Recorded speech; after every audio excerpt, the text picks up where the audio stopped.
మధ్యాహ్నం 2 గంటల టైంలో నా స్కూటర్ మ్యాట్ కింద ఒక ఐరన్ రాడ్ పెట్టుకుని నా ఫ్రెండ్ ఎక్కడికైతే రమ్మన్నానో ఆ ప్లేస్కి వెళ్ళి నేను అక్కడ మొక్కలుంటే ఆ మొక్కలో దాచొచ్చాను. ఆ వెపన్ తీసి దాదాపు తల మీద 10-15 దెబ్బలు కొట్టి చంపేశాను.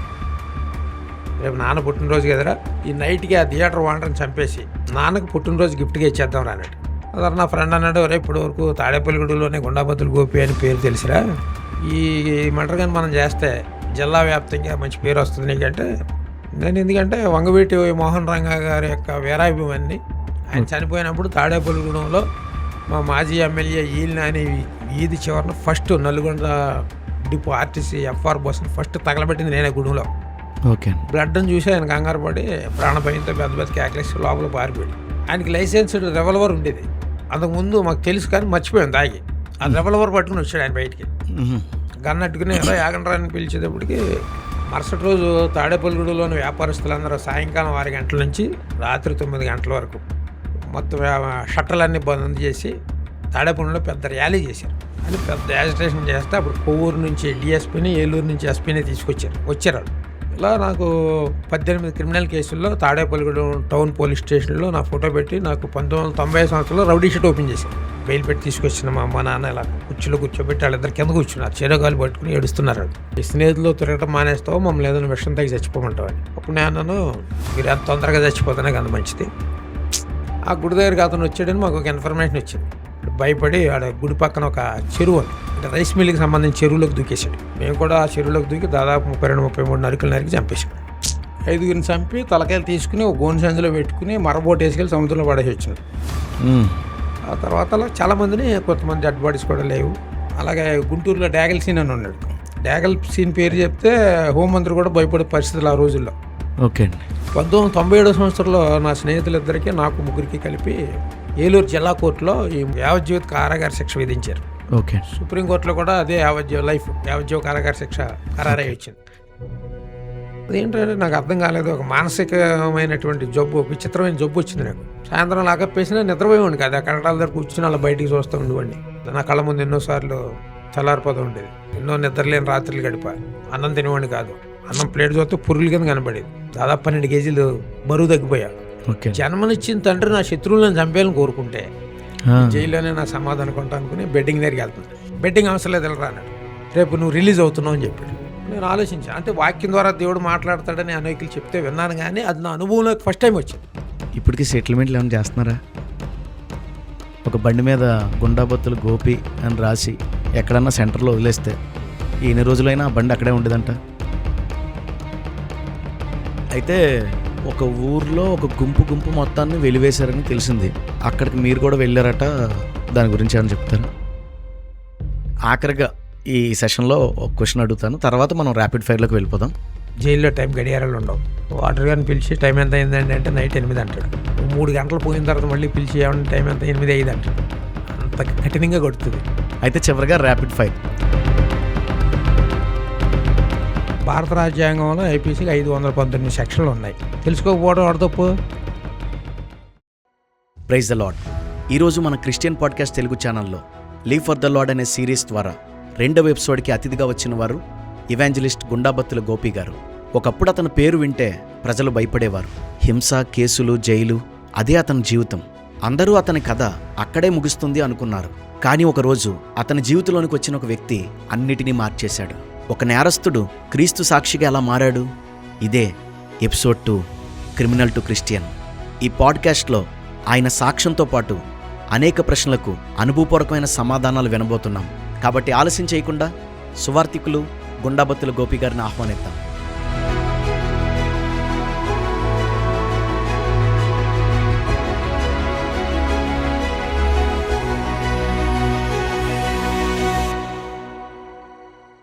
ప్రైజ్ లార్డ్ అండి. ప్రైజ్ లార్డ్ అండి. మేము పిలవగానే మరి పాడ్కాస్ట్లో మీ సాక్ష్యాన్ని, మీ జీవిత అనుభవాలను పంచుకోవడానికి మీరు ఒప్పుకున్నందుకు చాలా సంతోషం. అయితే మొదటగా మీ సాక్ష్యాన్ని పంచుకోండి, తర్వాత మనం మిగతా విషయాలు మాట్లాడుకుందాం. నా పేరు గుండాబత్తుల గోపి. నాది వెస్ట్ గోదావరి, తాడేపల్లిగూడెం. మా నాన్నగారికి నేను ఒక్కనే కొడుకుని. మా నాన్నగారు తిరుమల ఫెర్టిలైజర్స్ అని ఎరువుల వ్యాపారం చేసేవారు. ఓకే. నేను 10th పాస్ అయ్యి ఇంటర్మీడియట్లో జాయిన్ అవుదామని ప్రయత్నం చేస్తున్న సమయంలో మా నాన్న పిలిచి, నాకున్నది నువ్వు ఒక్కడవే కదరా, ఇంక చదువు చాలే, నాతో కలిసి వ్యాపారం చేయని చెప్పి నాకు బిజినెస్ అప్పగించడం జరిగింది. ఓకే అండి. అప్పట్లో మా నాన్న రైతులకు, ధాన్యం కమిషన్ వ్యాపారస్తులకు ఎరువులు అరువుగా ఇవ్వటం. నేను వెళ్ళి ఆ బాకీలు వసూలు చేసి కొన్ని ఎరువుల కంపెనీలకి డీడీల రూపంలో బ్యాంకులో డబ్బు చెల్లించడం. అలాగే రైతులు వచ్చినప్పుడు ఎరువులు అమ్మటం. అలా మా నాన్న హెల్ప్‌గా ఉండేవాడిని. ఓకే అండి. నాకు కొంతమంది ఫ్రెండ్స్ ఉండేవారు చిన్నప్పటి నుంచి బాల్య స్నేహితులు. అందులో ఒకడొచ్చి ఒకరోజు "మనిషి జీవితం చాలా చిన్నదిరా. మనం ఎప్పుడు చచ్చిపోతామో మనకే తెలీదు.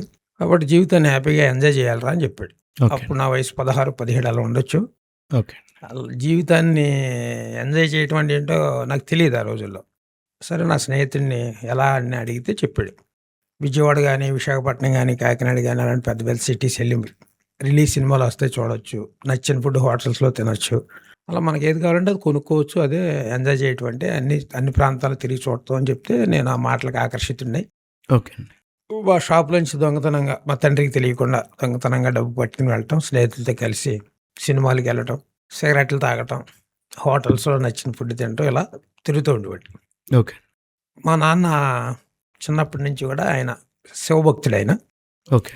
నా ప్రతి సోమవారం శివాలయానికి వెళ్ళే అలవాటు నా తండ్రితో పాటు నాకు ఉండేది. ఆహా! నా స్నేహితుడు వారంలో 4 దేవాలయాలకి వెళ్ళేవాడు. అబ్బో! సోమవారం ఒకటి, హ్మ్. బుధవారం, లక్షవారం, శనివారంలో వెళ్ళేవాడు. వెళ్ళేటప్పుడు నన్ను కూడా పిలిచేవాడు. ఓకే అండి. గుడికెళ్ళి కొబ్బరికాయ కొట్టొద్దాం రారా అని పిలిచేవాడు. ఓకే అండి. నేను రానని చెప్పేవాడిని. వాడు వెళ్ళిపోయేవాడు. కొంతకాలానికి వాడికి ఎందుకు అనుమానం వచ్చి, "ఒరేయ్ సినిమాలకు వస్తున్నావు, సిగరెట్లు తాగడానికి వస్తున్నావు, ఇలా ఏ ఊరు పడితే ఆ ఊరు షికారులు చేస్తున్నాం కదా! గుడికెళ్ళి అభిషేకం చేయించుకుంటే పుణ్యం వస్తది కదా! మరి గుడికెందుకు రానంటావురా" అని అడిగాడు. హ్మ్. నాకు దేవుడంటే ఇష్టం ఉండదు. అంటే ఆ వయసులో నాకు దేవుడు ఎవరో నాకు తెలీదు గానీ, మా ఇంట్లో అందరూ శివుని పూజింతారు కాబట్టి శివాలయానికి వెళ్ళే అలవాటు ఉండేది అంతే. ఓకే అండి. కానీ తెలిసిన దగ్గర నుంచి కూడా దేవుడంటే విపరీతమైన కోపం ఉండేది. ఆహా! అంటే నేను 5, 6 తరగతులు చదువుతున్న సమయంలో కూడా అప్పుడు నాకు ఊహొచ్చినప్పుడు దేవుడు నాకు అన్యాయం చేశాడనేటువంటి ఒక బాధ నా మనసులో ఉండేది. ఓకే. అప్పుడు వాడు నా ఫ్రెండ్ అడిగినప్పుడు ఎందుకు రావంటే, దేవుడు నాకు అన్యాయం చేశాడురా అందుకు నేను రానన్నా. దేవుడు నీకు అన్యాయం చేయటం ఏంట్రా? నువ్వు వ్యాపారస్తుడు కొడుకు, నీకు బంధువర్గం ఉంది తాడేపల్లిగూడెంలో. అదేంటి నీకు అన్యాయం చేయటం ఏంటంటే, అప్పుడు నా మనసులో ఉన్న బాధ అడిగి చెప్పాను. నా చిన్నతనం నుంచి నా మనసులో ఉన్న బాధ ఏంటంటే, దేవుడు నన్ను నల్లగా పుట్టించాడని. ఆ! నాకు చిన్నప్పటి నుంచి తెలుపు అంటే చాలా ఇష్టం. ఓకే అండి. నేను 10థ్ క్లాస్ చదువుకునేటప్పుడు నా స్కూల్ బెంచ్‌లో నల్లగా ఉన్నవాడు పక్కన కూడా నేను కూర్చునేవాడిని కాదు. ఆడి కలర్ నాకు అంటుకుంటదని అంత భయం. ఓకే. నల్లగా ఉన్నవాడితో మాట్లాడేవాడిని కాదు. తెల్లగా ఉన్నవాడితోటే స్నేహం చేసేవాడిని. అంటే కలర్ పిచ్చి అనమాట నాకు. ఓకే అండి. అదేం మైరోగమో నాకు తెలీదు గానీ. అయితే నా ఫ్రెండ్ అన్నాడు, "దీనికి బాధపడవలసిన అవసరం లేదురా. నువ్వు వైట్ వచ్చే ఐడియా నేను చెప్తా" అన్నాడు. ఓకే అండి. నాకు చాలా ఆశ్చర్యం వేసింది. ఎందుకంటే ఆ రోజుల్లో నేను చెన్నై నుంచి సోప్స్ తెప్పించుకునేవాడిని కలర్ కోసం. కలర్ కోసం. నీకు చెప్పి దాదాపు 42 సంవత్సరాల క్రిందటే. అబ్బో! ఇప్పుడు నా ఏజ్ 59. తెప్పించుకునేవాడిని, స్నానాలు చేసేవాడిని. అయినా రంగు మారేవాడిని కాదు. ఎన్నో క్రీములు రాసేవాడిని. అయినా ఏమో వైట్ రాలా. సరే నా ఫ్రెండ్ ఏం చెప్తాడని అడిగితే, బీర్ తాగితే తెల్లగా వస్తామని చెప్పాడు. ఓకే అండి. నాకు భయం వేసింది. ఎందుకంటే మా నాన్న చాలా క్రమశిక్షణ కలిగిన వ్యక్తి. ఆయనకి ఎటువంటి దురలవాట్లు లేవు. హ్మ్. ఇంకోటి ఏంటంటే మా నాన్న దగ్గర ఉన్నది పరువు కోసం ప్రాకులాడతాడు ఆయన. ఓకే. ప్రాణం పోయినా పర్వాలేదు కానీ పరువు పోకూడదు అనుకునే టైప్ అనమాట. ఓకే. అది నేను చిన్నప్పటి నుంచి చూస్తున్నాను కాబట్టి నాకు భయం అనిపించి మా నాన్నకి తెలిస్తే చాలా ప్రమాదం కదా అని చెప్పి మానేశాను. ఓకే అండి. కానీ నైట్ నా రూమ్‌లో పడుకునేటప్పుడు నాకు నిద్ర పట్టేది కాదు.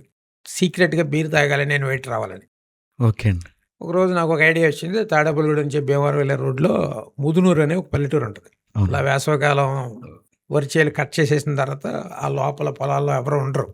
ఓకే అండి. కాబట్టి కొంతమంది ఫ్రెండ్స్‌ని తీసుకొని షాప్‌లో దొంగతనంగా డబ్బులు తీసుకొని ఆ పొలాల్లోనికి వెళ్ళి ఓ పంది కుడి తాగినట్లుగా బీర్ మీద బీరు, బీర్ మీద బీరు తాగటం, పక్కకెళ్ళి అద్దంలో చూసుకోవటం వైట్ వచ్చేసానేమో అని. అయ్యో! కానీ కొన్ని రోజులకి అది ఆ చుట్టుపక్కల ఉన్న ఊర్లో అన్నిట్లికి కూడా మా నాన్నగారే ఎరువులు సప్లై చేసేవాడు రైతులకి. ఓకే అండి. ఆ రైతులు ఆ పొలాల్లో ఎవరైనా కనపడితే నాకు డౌట్ వచ్చి, ఒకవేళ ఈయన ఎవరైనా వెళ్ళి మా నాన్నకి చెప్తారేమో అని భయపడి ఈ పొలంలోంచి ఆ పొలంలో అలా తిరగటం ఎండలో. ఓకే అండి. ఇంకా ఈ తెలుపు కాదు గానీ కాకికంటే ఇంకా నల్లగా తయారయ్యాను.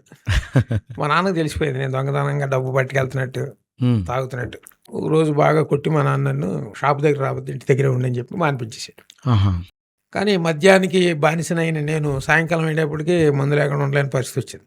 అప్పటికే మీరు అడిక్ట్ అయిపోయారు. అప్పుడు తాడేపల్లిగూడెంలో నా స్నేహితులందరూ బాగా ధనవంతులు, ఓకే అండి. పొలిటీషియన్స్ మనవలు కూడా. ఓకే అండి. ఎన్టీ రామారావు గవర్నమెంట్‌లో ఎండోమెంట్స్ మినిస్టర్ చేశారు ఈలి ఆంజనేయులు గారని. ఓకే అండి. వాళ్ళ అబ్బాయి గారు ఈలి సత్యనారాయణ గారని మా తాడేపల్లిగూడెం మున్సిపల్ చైర్మన్. ఓకే అండి. అలాగే అప్పుడు ఉమ్మడి రాష్ట్రం ఈ రాష్ట్రంలో ఉన్న చైర్మన్ అందరికీ ఛాంబర్ చైర్మన్ ఆయన. ఓకే అండి. వాళ్ళ కొడుకు వాడి పేరు వాళ్ళ తాతగారి పేరు ఈలని వాడు నా ఫ్రెండ్ ఓకే అండి. చైర్మన్ కొడుకు. వాడు ఏం చేసాడంటే, నీకెందుకురా నువ్వు ఫీల్ అవుతావంటే, మేము ఉన్నాం కదా ముందు ఇప్పించడానికి మనం తాగడానికి వెళ్ళడానికి వచ్చాయని చెప్పి తీసుకెళ్ళేవారు. రోజు తాగేవాడు. ఓకే అండి. తాగుతూ ఉన్న మధ్య మధ్యలో అప్పుడు అనేవారు వాళ్ళు, అరే డైలీ మేమే పార్టీ ఇస్తున్నాం, మరి నీ పార్టీ ఎప్పుడు రాని. ఓకే అండి. నాకు చాలా సిగ్గు అనిపించింది ఆ విషయం. ఆహా. అంటే మా నాన్న బిజినెస్ చేసేవాడు, నేను వీళ్ళ దగ్గర బేవర్స్గా తాగటం ఏంటని నాకు చాలా గిల్టీగా ఉండేది. ఓకే అండి. నేను అనుకున్నా మనసులో, వీళ్ళ లైఫ్లో మర్చిపోలేనటువంటి ఒక పార్టీ ఇవ్వాలని. ఆ. ఒకసారి మా తాడేపల్లిగూడెంలో ఏం జరిగిందంటే, తణుకు బస్ స్టాండ్ ఆపోజిట్లో గౌరీ శంకర్ అనే ఒక రైస్ మిల్ ఉండేది ఓకే. చిన్నతనంలో. అప్పుడు ఎరువుల వ్యాపారస్తులు, కిరాణా వ్యాపారస్తులు, అపరాలు వీళ్ళు మొత్తం వ్యాపారస్తులు అందరూ కలిసి మద్రాసు నుంచి 7 బ్రాహ్మణులు తీసుకొచ్చి ఓకే. 7 రోజులు యజ్ఞం చేయించారు. ఆహా. ఆ యజ్ఞంలో పాల్గొన్న ప్రతి వ్యాపారస్తుడికి 2 కాసులు మేలిం బంగారంతో బంగారపుది సూర్య భగవానుడి బొమ్మ చేయించి మెడలేసారు. ఓకే అండి. మా నాన్న కూడా అదే యజ్ఞంలో ఆయన పార్టిసిపేట్ చేయడాన్ని బట్టి ఆయన మెడలో కూడా ఉండేది. ఓకే అండి. ఒకరోజు మా నాన్న అది మర్చిపోయి వెళ్ళిపోవడం జరిగింది. ఇంట్లో మర్చిపోయి, ఓకే. అది నా కంట్లో పడింది. నా ఫ్రెండ్స్కి ఇచ్చిన మాట గుర్తొచ్చింది, ఓకే అండి. వీళ్ళ లైఫ్లో మర్చిపోలేని పార్టీ ఇవ్వాలి కదా అని. సరే అని చెప్పేసి దొంగతనంగా అది పట్టుకెళ్ళి ఒక కంసాలయానికి ఇచ్చి అమ్మేశాను. ఓకే అండి. మరుసటి రోజు మా అమ్మ ఇల్లంతా వెతుక్కుంటుంది. అది అమ్మేసి నా ఫ్రెండ్స్కి పార్టీ ఇచ్చాను. ఓకే అండి. మరుసటి రోజు మా అమ్మ ఇల్లంతా వెతుక్కుంటుంది, బీరువాలో బట్టలు తీసేసి అన్నీ వెతుకుతుంది. టెన్షన్గా ఉంది. నేను అక్కడే ఉండి, ఎందుకమ్మా ఏంటి ఏమైంది టెన్షన్ పడుతున్నా ఉన్నా. నాన్నది ఇలా సూర్యుడి బొమ్మ కనపడట్లేదురా, నాన్నకు అసలే సెంటిమెంట్లు ఎక్కువ కదా, ఇప్పుడు ఇది పోయిందని తెలితే ఆయన ఏ గుండెకి చచ్చిపోతాడేమో అని భయంగా ఉందిరా అని ఒకసారి ఏడవటం మొదలుపెట్టింది. ఓకే అండి. అప్పుడు మాకు 2 ఇళ్ళు అనమాట. ఒక పోర్షన్లో మేము ఉండి కత్తిమా 3 పోర్షన్లో అద్దెలకి ఇచ్చాం. ఓకే అండి. అందులో ఉన్న లేడీస్ అద్దెకున్న వాళ్ళందరూ కూడా మా అమ్మ ఏడిపిన అందరూ వచ్చారు. మా ఇంటి ముందు పక్క దాదాపు 7 మంది లేడీస్ వచ్చారు. ఓకే అండి. మా అమ్మ జరిగిన విషయం చెప్పింది. చెప్తే వాళ్ళు అయోమయంలో ఉన్నారు అందరూ. అంటే కొంచెం ఓకే. మా ఇంట్లో చనువుగా తిరుగుతారు వాళ్ళు. ఈ దొంగతనం వాళ్ళు ఎవరి మీద పెడతారేమో అని వాళ్ళ డౌట్. ఆహా. వాళ్ళు కూడా పాపం ఏం చెప్పకుండా ఉన్నారు. నేను అక్కడే ఉన్నా. ఉమ్. ఇప్పుడు నేను మా అమ్మకి ధైర్యం చెప్పా, ఓకే అండి. పోతా పోనేమో మనకు బోడంత డబ్బు ఉంది కదా, ఇంకో 2 చేద్దాంలే అన్న. ఉమ్. మరి అలా చేసేది కాదు, ఇది యజ్ఞం చేసే బ్రాహ్మణుల్ని సోమయాజులు అంటారు, అలాంటి వాళ్ళు వచ్చి చేసేయారు ఇది ఓకే అండి. అని మా అమ్మ ఆడిస్తుంటే, ఇంతలో మా ఇంటికి ఆపోజిట్ ఇంట్లో ఒక ఆర్టీసీ డ్రైవర్ పెద్దిరెడ్డి పుండరీకాక్షుడని ఓకే అండి. ఆయన అద్దెకుంటున్నాడు అనమాట. అప్పుడే ఓకే. డ్యూటీ నుంచి వచ్చాడు ఆయన. ఓకే అండి. ఈ ఏడుపులో మా అమ్మని చూసి దగ్గరికి వచ్చి అడిగాడు. అప్పుడు మా అమ్మ చెప్పింది ఈ విషయం అంతాను. అప్పుడు ఆయన ఏమన్నాడంటే, మీరేం ఏడవకండి, అరగంటలో దొంగని పట్టించేస్తానట. నేను కొంచెం భయపడ్డాను, జడుచుకున్నాను. ఓకే అండి. అంటే నేను 2 కంటికి తెలియకుండా తీసుకెళ్ళాను, ఇది నన్ను ఎలా పట్టిస్తాడని చూస్తున్నాను. ఓకే అండి. సరే అలా దాదాపు 30-40 నిమిషాలకి ఆయన స్కూటర్ మీద ఒక సిద్ధాంతి గారిని తీసుకొచ్చాడు. ఓకే అండి. ఆయన గురించి నేను చిన్నతనం నుంచి ఆయన పేరు విన్నాను, కానీ నేను ఎప్పుడు చూడలే. ఎందుకంటే మా తాడేపల్లిగూడెం నియోజకవర్గంలో సీతాచార్యులు గారు అంటే అంత ఫేమస్. ఓకే అండి. ఎవరింట్లో అయినా దొంగలు పడి డబ్బు బంగారం పట్టుకెళ్ళినా, వాళ్ళ పిల్లలు ఈ పుష్కరాలు, జాతరలు, తీర్థాల్లో తప్పిపోయినా, ఓకే అండి. మా చుట్టుపక్కల ఎవరైనా పశువులు దొంగలు పట్టుకెళ్ళిపోయినా ఆయన దగ్గరికి వెళ్తే ఎక్కడ ఉంటాయి చెప్తారని ఏరియా అంతా బాగా నమ్మకం. ఆహా. మా వ్యాపారస్తులందరూ ఇల్లు కట్టుకోవాలంటే ఆయన ఫస్ట్ ప్లాన్ వేసేది కూడా సిద్ధాంతి గారు. ఓకే అండి. ఆయన వచ్చాడు, ఆయన తీసుకొచ్చారు. మా స్టెప్ సైకిల్ లోనికి వస్తుంటే మా అమ్మ పక్కన ఉన్న ఒక ఆవిడ చెప్పింది, మా అమ్మ పేరు రామ తులసి. తులసి గారు, సిద్ధాంతి సీతాచార్యులు గారు వచ్చారు, దొంగని పట్టుకుంటారు, మీరు ఏడవకండి అంది. ఓకే అండి. ఆ సీతాచార్యులు గారి పేరు వినగానే నాకు గుండెకినంత పని అయింది. ఎందుకంటే చిన్నప్పటి నుంచి వింటున్నాను ఆయన గురించి, ఎప్పుడు చూడలే. అదే అండి. సరే ఆయన వచ్చాడు, మా ఇంట్లో కానీ చూశాడు, నన్ను పట్టేసుకుంటాడేమో నేను టెన్షన్గా ఉన్నాను. ఓకే అండి. ఆయన బీరువాలు చూసి మొత్తం గదులన్నీ తిరిగి బయటకు వచ్చి ఆయన ఇలా వేళ్ల మీద ఏదో లెక్కలు కడుతున్నాడు. నాకేమో కాళ్ళు వణుకుపోతున్నాయి, పట్టేసుకుంటాడేమో అని అక్కడే ఉన్నాను కదా. అప్పుడు ఆయన ఏం చెప్పాడంటే, సొత్తు భద్రంగా ఉందమ్మా, నువ్వు ఏడవక్కర్లేదు, ఇది ఒక్కడ కాదు 3 దొంగతనం చేసి పట్టుకుపోతున్నారు, నేను కొన్ని పూజ సామాన్లు రాసిస్తాను, ఆయన్ని తెప్పించు, నేను ఆ పూజ చేసి వాళ్ళని పట్టిస్తానని చెప్పాడు. ఓకే అండి. ఆయన వెళ్ళిపోయిందని నేను చాలా రిలాక్స్ ఫీల్ అయ్యా. అమ్మయ్య బతికినరా బాబు అన్నంతగా నాకు హ్యాపీ అయింది. ఉమ్. కానీ నాకు ఒక ఐడియా వచ్చింది, అది తీసుకెళ్ళింది నేను ఒక్కడనే, ఆయన 3 అని చెప్తున్నాడు. అది నేను అమ్మేసి అంతకు ముందు రోజే కంసాలయానికి ఇచ్చి కరిగించి అమ్మేశాను, ఆయన సొత్తు భద్రంగా ఉందంటున్నాడు అని చెప్పి నాకు అనుమానం వచ్చింది. ఆ చిన్నతన వయసులో నాకు అర్థమైంది ఏంటంటే, ఈ సిద్ధాంతి నాకంటే పెద్ద దొంగోళ్ళగా ఉన్నాడు రా బాబు అనిపించింది. అప్పటి నుంచి సిద్ధాంతులు అంటే నాకు లేదు. ఓకే అండి. సరే ఇలా జరుగుతున్నాయి. ఒకరోజు నా స్నేహితుడు నా బంధువుల అమ్మాయిని గురించి చెడ్డగా మాట్లాడుతున్నాడని నాకు ఒక ఇన్ఫర్మేషన్ వచ్చింది. ఓకే. నా మనసుకి చాలా కష్టమైంది. నా ఫ్రెండ్ అయ్యండి నా బంధువుల అమ్మాయి గురించి మాట్లాడడం ఏంటి అనేది బాధ కలిగింది. ఓకే అండి. ఏం చేయాలని ఆలోచించినప్పుడు వాడిని చంపేయాలనేటువంటి ఒక ఐడియా నాకు వచ్చింది. ఓకే అండి. కాకపోతే నాకంటే వయసులో 4, 5 సంవత్సరాలు పెద్దోడు. కొంచెం బలంగా ఉంటాడు. ఓకే. నేను చంపలేకపోతే తిరిగి నన్ను చంపుతాడని చెప్పేసి ఇంక అదొక భయం కలిగేది. ఓకే. నా పక్కనే నా షాపు పక్కనే ఒక హోటల్ ఉంది. హ్మ్. ఆ హోటల్ ఓనర్ నా ఫ్రెండ్. ఓకే అండి. తాడేపల్లిగూడెంలో చాలా పలుకుబడిన వ్యక్తి. ఓకే. ఫ్యామిలీ పరంగా గానీ, ఫైనాన్షియల్‌గా గానీ, ఇంకా ఏదైనా సరే. వాడి దగ్గరికెళ్ళి ఈ విషయం అంతా చెప్పాను. వాడేమన్నాడంటే, "మన ఫ్రెండ్ అయ్యుండి మన ఇంట్లో వాళ్ళ అమ్మాయిల గురించి కామెంట్ చేస్తే మనం ఎలా ఊరుకుంటాంరా? నువ్వు వాడిని చంపేరా ఏదన్నా రిస్క్ వస్తే నేను ఫేస్ చేస్తాను" అని నాకు ధైర్యం చెప్పాడు. హ్మ్. వాడి మాటకి నాకు చాలా ధైర్యం వచ్చి, సరే అని నేను ఎవడినైతే చంపాలనుకున్నానో వాడికి ఎదురుపడ్డా. ఆడి ఇంటికెళ్ళి ఆడికి చెప్పా, కొన్ని విషయాలు చెప్పా. ఓకే. "నీకు సాయంకాలం ఫలానా ప్లేస్‌లో పార్టీ ఇస్తున్నాను. నువ్వు అక్కడికి వస్తే నువ్వు లైఫ్‌లో మర్చిపోలేనటువంటి పార్టీ ఇస్తున్నాను నీకని" కొన్ని అబద్ధాలు చెప్పాను. ఓకే అండి. ఆ మోసపు మాటలన్నీ నమ్మాడు. హ్మ్. అంటే అతనికి నేను మెయిన్ చెప్పిన విషయం ఏంటంటే, ఒక అమ్మాయిని తీసుకొస్తాను అక్కడికని చెప్పాను. దానికి అతను బెండ్ అయ్యి, "సరే వచ్చేస్తాను రా" అన్నాడు. ఓకే. ప్రామిస్ చేయరా నిజంగానే దాన్ని తీసుకొస్తావా అంటే, "తీసుకొస్తాను." కరెక్ట్‌గా నేను చెప్పిన టైంకి వచ్చేసాడు. వస్తా అన్నాడు. నేను మధ్యాహ్నం 2 గంటల టైంలో నా స్కూటర్ మ్యాట్ కింద ఒక ఐరన్ రాడ్ పెట్టుకొని, నా ఫ్రెండ్ ఎక్కడికైతే రమ్మన్నానో ఆ ప్లేస్‌కి వెళ్ళి నేను అక్కడ మొక్కలుంటే ఆ మొక్కల్లో దాచొచ్చా ఐరన్ రాడ్. సరే నేను చెప్పినట్టుగా వచ్చేసాడు. వాడికి విస్కీ పోతున్నాను, తాగుతున్నాడు. నేను 2 పెగ్గలు తాగి గతి మీద కింద పారబోసేస్తున్నాను. "ఏంట్రా అది ఇంకా రాలేదేంట్రా" అంటే, "ఉండి చూస్తానని" చెప్పేసి పైకి లేసి అటు ఇటు తిరిగినట్టు తిరిగి, నేను వెపన్ ఎక్కడైతే మొక్కల్లో దాచానో తీసుకెళ్ళి ఈయన్ని అక్కడే కూర్చోబెట్టాను కదా!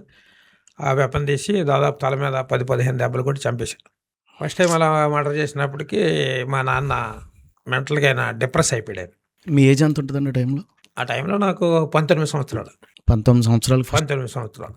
ఫస్ట్ మర్డర్ చేశారు. అవును. హ్మ్. అప్పుడు మా నాన్న మంచం పట్టి వెళ్తామంటే, మా నాన్న ఎంతగా అంటే షాపుకి కూడా వెళ్ళటం మనిషిడాయన. మా నాన్న ప్రతి సోమవారం తెల్లవారుజామున 5 గంటలకి శివాలయానికి వెళ్తాడాయన. ఆ శివాలయం కమిటీలో ఒక మెంబరు. అక్కడ శివరాత్రి జరిగినా, షష్ఠి ఇటువంటి ఏమైనా జరిగినా అక్కడ బిజినెస్ వ్యాపారస్తులు మా బంధువులున్నారు. మాజీ మున్సిపల్ చైర్మన్ ఒకడున్నాడు. వీళ్ళందరూ కలిసి కార్యక్రమాలు చేసేవారు. ఓకే. ఆ శివాలయం పూజారి గారి పేరు సుబ్బులు. స్టిల్ ఇప్పటికి ఆయన అక్కడే పూజారిగా ఉన్నారు. ఆ శివాలయం తాడేపల్లి పెద్ద శివాలయం అంటారు. ఓకే అండి. ఆయన మా నాన్నకంటే వయసులో చిన్నోడు, నాకంటే వయసులో పెద్దోడు. ఓకే అండి. మా నాన్నకి ఆళ్ళు గుడి కార్యక్రమాలన్నీ చూస్తారు కాబట్టి ఆళ్ళకి మంచి ర్యాపో ఉండి, మా నాన్నగారు నా పూజారి ఏమంటాడు బావగారని పిలుస్తాడు. ఆహా! ప్రతి సోమవారం తెల్లవారుజామున 5 గంటలకు వెళ్ళే మా నాన్న శివాలయానికి వెళ్ళటం మానేసాడు. అంటే నైట్ వెళ్ళేవాడు 10:30, 10 ఆ టైంకి వెళ్ళేవాడు. పరువు కోసం. ఇప్పుడు కొన్ని వారాల తర్వాత పూజారి గారు అబ్జర్వ్ చేసి, "ఏంటండి బావగారు తెల్లవారుజామున వచ్చి మీరేంటి నైట్ టైమ్ వస్తున్నారు? గుడి కట్టేసే టైంలో, అదే క్లోజ్ చేసే టైంలో అసలు ఏం జరిగింది? విచారంగా ఉంటున్నారు ఏంటి" అని అడిగాడంట. ఓకే అండి. "అదేంటి సుబ్బులు, తాడేపల్లిగూడెం అందరికీ తెలిసి నీకు తెలియకపోవటం ఏంటి? నా కొడుకు ఎంత దుర్మార్గుడైపోయాడు. ఆడి వల్ల మా ఇంటి పరువు అంతా పోయింది. నేను నా భార్య ఏదన్నా విషం తాగి చచ్చిపోవాలనుకుంటున్నామని" కళ్ళంట నీళ్లు పెట్టుకుని ఏడ్చాడు. ఆ పూజారి గారు జాలిపడి, "మీరేం బాధపడకండి. అసలు ఆడికి ఏం జరిగిందో నేను చెప్తాను. వాడి యొక్క జాతక ఫలం, ఆడు ఎప్పుడు పుట్టాడో, ఆ పుట్టిన తేదీ, ఆ నక్షత్ర బలం ఎంత బయోడేటా అంతా నా దగ్గర తీసుకున్నానంటే" మా నాన్న తీసుకెళ్లారు. ఓకే. అదంతా చూసి ఆయన చెప్పింది ఏంటంటే, "మీ అబ్బాయికి ఏలినాటి నాటి శని పట్టిందండి. ఆ శని ప్రభావం 7 సంవత్సరాలు ఉంటుంది" అని చెప్పాడండి ఆయన. మా ఓకే. నాన్న వెంటనే అక్కడ కింద కూర్చుండి, "ఇంకా 7 సంవత్సరాలు ఈడు ఇలా ఉంటే ఇంక మేమెందుకు బ్రతకడం ఇంకా" అనేటప్పటికి ఆయన, "మీరు తొందరపడకండి. నేను చెప్పినట్టు చేస్తే ఆ శని ప్రభావం నుంచి విడిపిస్తాను. ఓకే అండి. 7 సోమవారాలు మీరు తెల్లవారుజామున కంటిన్యూగా ఒక్క వారం కూడా మిస్ అవ్వకుండా నవధాన్యాలు తీసుకుని, నువ్వుల నూనె తీసుకురండి. నేను అభిషేకం చేయించి శని ప్రభావం విడిపిస్తానండి." ఓకే అండి. సరే మా నాన్న తీసుకెళ్ళి 7 వారాలు చేయించాడు అభిషేకం. 8వ వారం ఏం జరిగిందంటే, అప్పుడు మా తాడేపల్లిగూడెం మున్సిపల్ చైర్మన్ నీల్ సత్యనారాయణ గారిది పుట్టినరోజు తెల్లారితే.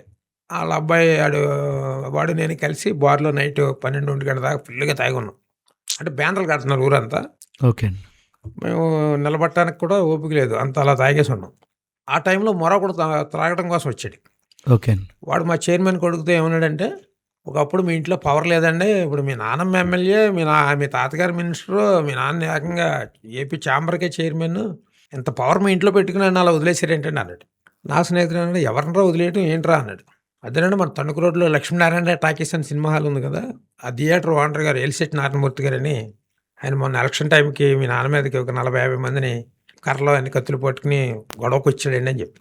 అంటే వాళ్ళ నాన్నని కొట్టడానికి వచ్చాడు అనే మాట వినగానే నా స్నేహితుడికి పిచ్చి కోపం వచ్చేసింది. ఓకే అండి. వాడు వెంటనే నన్ను ఇలా భుజమే చేసి నన్ను, "అరే తమ్ముడు, రేపు నాన్న పుట్టినరోజు కదరా, ఈ నైట్‌కి ఆ థియేటర్ ఓనర్‌ని చంపేసి నాన్నకు పుట్టినరోజు గిఫ్ట్‌గా ఇచ్చేద్దాం రా" అన్నాడు. ఆ తాగిన మైకులో నేను కూడా సరే పదరా అని చెప్పి, ఆ థియేటర్ ఓనర్ ఇల్లు సౌత్రిపేట అని తణుకు రోడ్లో ఉంటుంది. సరే మేము ఆ నైటు 2 ఆ ప్రాంతంలో వాళ్ళ ఇంటికెళ్ళాం. ఓకే. ఇటుకెళ్ళి కాలింగ్ బెల్ కొడితే ఆయన కటకటాల దగ్గర కట్టెన్ నుంచి చూసి ఇలా ఎవరు రాదని పిలిచాడు. ఆయన తాడేపల్లిగూడెంలో కాపు సామాజిక వర్గానికి పెద్ద మనిషి ఆయన. ఓకే. ఆయనకి సినిమా హాల్ కాకుండా లక్ష్మీనారాయణ ట్రేడర్స్ అని ఎరువుల వ్యాపారం కూడా ఉండేది నా షాప్ ఆపోజిట్లో. ఓకే. తాడేపల్లిగూడెం ఎరువుల వ్యాపారస్తులందరికీ ఆయన ప్రెసిడెంట్ ఆ రోజుల్లో. మా కమ్యూనిటీలో మాకు ఏదన్నా సమస్యలు ఉంటే మేము ఆయన దగ్గరికి వెళ్ళేవాళ్ళం. ఆయనకి నేను తెలుసు బాగా. ఆయన కటకటాలను చూడగానే నేను చూసి, తాతయ్య గారు నేనండి తిరుమల ఫెర్టిలైజర్స్ అన్నారు నన్ను. ఎరా ఈ టైంలో వచ్చాయంటారా అన్నాడు.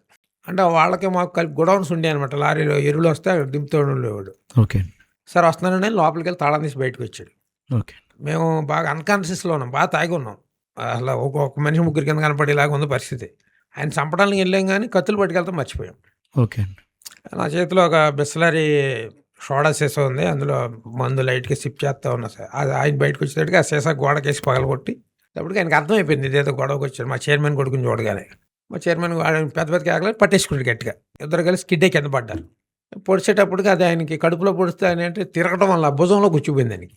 ఓకే. బ్లడ్ని చూసి ఆయన కంగారు పడి ప్రాణభయంతో పెద్ద పెద్ద కేకలేసి లోపల పారిపోయాడు. ఆయనకి లైసెన్స్డ్ రివల్వర్ ఉండేది. అంతకుముందు మాకు తెలుసు కానీ మర్చిపోయాం తాగి. ఆ రివల్వర్ పట్టుకుని వచ్చాడు ఆయన బయటికి. గన్ అట్టుకుని ఎలా యాగండ్రా అని పిలిచేటప్పటికి గన్న చూడగానే మాకు తాగింది దిగిపోయింది. మమ్మల్ని ఎక్కడ కాల్ చేస్తాడని ఓకే. భయపడి మేము ఆ గోడ ఎస్కేప్ అయిపోయాం. మరుసటి రోజు తాడేపల్లిగూడెంలోని వ్యాపారస్తులందరూ సాయంకాలం 6 గంటల నుంచి రాత్రి 9 గంటల వరకు మొత్తం షట్టర్లన్నీ బంద్ చేసి తాడేపల్లిలో పెద్ద ర్యాలీ చేశారు. ఈయన మీద జరిగిన ఈ దాడికి మున్సిపల్ చైర్మన్ కొడుకు ఈ గుండాబతులు గోపి అన్నవాడు రౌడీజం చాలా అరాచకాలు మేము భరించలేకపోతున్నాం. బార్లకు వస్తారు, తాగుతారు, బిల్లు ఎవరో అడిగితే శేషాలు పగలబడతారు, ఏ షాపులో ఏం కావాలన్నా పట్టుకెళ్ళిపోతారు, పోలీస్ కేసు పెడితే పోలీసులు పట్టించుకోరు, వాళ్ళు తీసుకెళ్ళి వాళ్ళ నాన్న చైర్మన్ కాబట్టి ఇమీడియట్లీ వదిలేస్తారు అని పెద్ద యాజిటేషన్ చేస్తే అప్పుడు కొవ్వూరు నుంచి డిఎస్పీని, ఏలూరు నుంచి ఎస్పీని తీసుకొచ్చారు. వాళ్ళు ఓకే. మా మీద 307 అటెంప్ట్ మర్డర్ కేసు పెట్టి మమ్మల్ని అరెస్ట్ చేసి తాడేపల్లి సబ్ జైల్లో పెట్టారు. ఓకే. మా నాన్న వీడికి 7 వారాలు శివాలయంలో అభిషేకం చేయితే శని ప్రభావం పోద్దంటే వీడు మళ్ళీ కేసులు ఇరుక్కుని జైలుకి పోయాడేంటని మళ్ళీ ఆయన ఇంకా కృంగిపోయాడు. సరే మొత్తానికి బెయిల్ పెట్టారు, బయటకు తీసుకొచ్చారు. తర్వాత నేను మార్పు చెందడం కోసం నా తల్లిదండ్రులు ఎన్నో ప్రయత్నాలు చేశారు. ప్రతి బుధవారం మా ఇంట్లో సత్యనారాయణ వ్రతం జరిగేది. ఓకే. సాధువులను తీసుకొచ్చి భోజనాలు పెట్టేవారు. ఓకే. నా మెడలో చేతికి మొలతరాడికి ఎన్నో తురాయిలని తాయిత్రాన్ని కట్టేవారు. ఓకే. కానీ నా లైఫ్లో ఏం మార్పు లేదు. నాకు ఇంకా సర్కిల్ పెరిగింది. ఇంకా చిన్న చిన్న గొడవల్లో ఒక ఇదయ్యాను. ఈలోపు మా మా ఊరి పక్కనే ఒక 5-6 కిలోమీటర్ల దూరంలో పల్లెటూరులో ఒక అమ్మాయిని ఇచ్చి నాకు పెళ్లి చేశారు. ఓకే. ఆ అమ్మాయి ప్రెగ్నెంట్గా ఉన్న టైంలో అదే ఇంక డాక్టర్లు చెప్పారు 5 రోజుల్లో 6 రోజుల్లో డెలివరీ అవుతుందని చెప్పారు. ఈలోపు నేను ఇంకో 307 అటెంప్ట్ మర్డర్ కేసులు ఉన్న వాళ్ళు తాడేపల్లి సబ్ జైల్లో ఉన్నా. నా భార్య డెలివరీ అయిన 11వ రోజుకి నేను బయటకు వచ్చాను. ఓకే. వచ్చినప్పుడు నన్ను బయటికి తీసుకెళ్ళి అదే మా బెయిల్ పెట్టి తీసుకొచ్చిన మా అమ్మ నాన్న ఇలా కుర్చీలో కూర్చోబెట్టి వాళ్ళిద్దరు కింద కూర్చున్నారు. చీరగాలు పట్టుకుని ఏడుస్తున్నారు. ఏమనంటే ఈ స్నేహితులు తిరగటం మానేస్తావు, మమ్మల్ని ఏదైనా విషయం తగ్గి చచ్చిపోమంటావని. ఆ పిల్లని తీసుకొచ్చి ఇలా చేతిలో పెట్టి అప్పుడు నేను అన్నాను, మీరు ఎంత తొందరగా చచ్చిపోతానే అంత మంచిది. ఎందుకంటే ఈరోజు మీరు బ్రతుకున్నారు కాబట్టి ఇంట్లో తాగట్లేదు, నేను బయట తాగటం వల్ల ఏదో గొడవ జరుగుతుంది. అదే మీరు చచ్చిపోతే నేను ఇంట్లోనే తాగొచ్చు, గొడవలు ఉండవని చెప్పాను. అంత దుర్మార్గంగా ఉండేవాడిని. సరే అలా జరిగిన కొన్ని రోజులకు నాకు ఫస్ట్ మర్డర్ చేయడానికి మాట సహాయం చేసిన హోటల్ ఓనర్ నా స్నేహితుడు, వాడు తమ్ముడికి వేరే వాళ్ళకి గొడవ జరిగింది. ఓకే. వాళ్ళ తమ్ముడిని చంపడానికి ప్రయత్నం చేశారు. ఓకే. అమలాపురం దగ్గర జనుపల్లి నుంచి కొంతమంది కిరాయి మర్డర్లు చేసి వాళ్ళు తీసుకొస్తే అప్పుడు ఆడి ఎస్కేప్ అయ్యి మిస్ అయ్యాడు. ఓకే. అదే నా ఫ్రెండ్ అన్నాడు, ఇప్పటి వరకు తాడేపల్లిగూడెంలోనే గుండాబతులు గోపి అని పేరు తెలిసిరా, ఈ మర్డర్ కానీ మనం చేస్తే జిల్లా వ్యాప్తంగా మంచి పేరు వస్తుంది నీకంటే, నాకు కావాల్సింది అదే. నేను ఎందుకంటే వంగవీటి మోహన్ రంగా గారి యొక్క వీరాభిమాన్ని. ఆయన చనిపోయినప్పుడు తాడేపల్లిగూడెంలో మా మాజీ ఎమ్మెల్యే ఈలినాని వీధి చివరన ఫస్ట్ నల్గొండ డిపో ఆర్టీసీ ఎఫ్ఆర్ బస్సును ఫస్ట్ తగలబెట్టింది నేనే గుడిలో. ఆ తర్వాత 18 బస్సులు తగలబెట్టాం.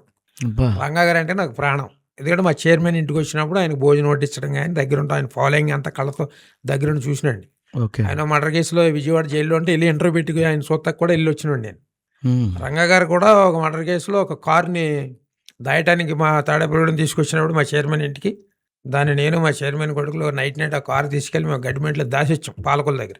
అంత దగ్గరుండి ఆయన చూడటం వల్ల నేను మరో రంగా అయిపోవాలనేంత కోరిక నాకు. సరే అయితే చంపేద్దాంరా అనుకున్నాం. ఓకే అండి. అప్పుడు మేము చంపాలనుకున్న వ్యక్తి మా తాడేపల్లిగూడెం నుంచి ఏలూరు వెళ్ళే రోడ్లో గూడానికి ఒక 3 కిలోమీటర్ల దూరంలో ముత్యాలమ్మ గుడి అని ఉంటుంది. ఆ గుడి దగ్గరికి అతను వచ్చాడని మాకు ఒక ఇన్ఫర్మేషన్ వచ్చింది. అంతగా ఒక నెల రోజుల ముందే నా స్నేహితుడు పైబేని రవీంద్ర కుమార్ అని, పైబేని రవి అంటారాడు. వాడు వంగవీటి రంగ అన్న కొడుకు చలపతిరావు కొడుకు దగ్గర శంతన్ కుమార్ దగ్గర AHO 2113 అని ఫియట్ కార్ కొనుక్కొచ్చాడు.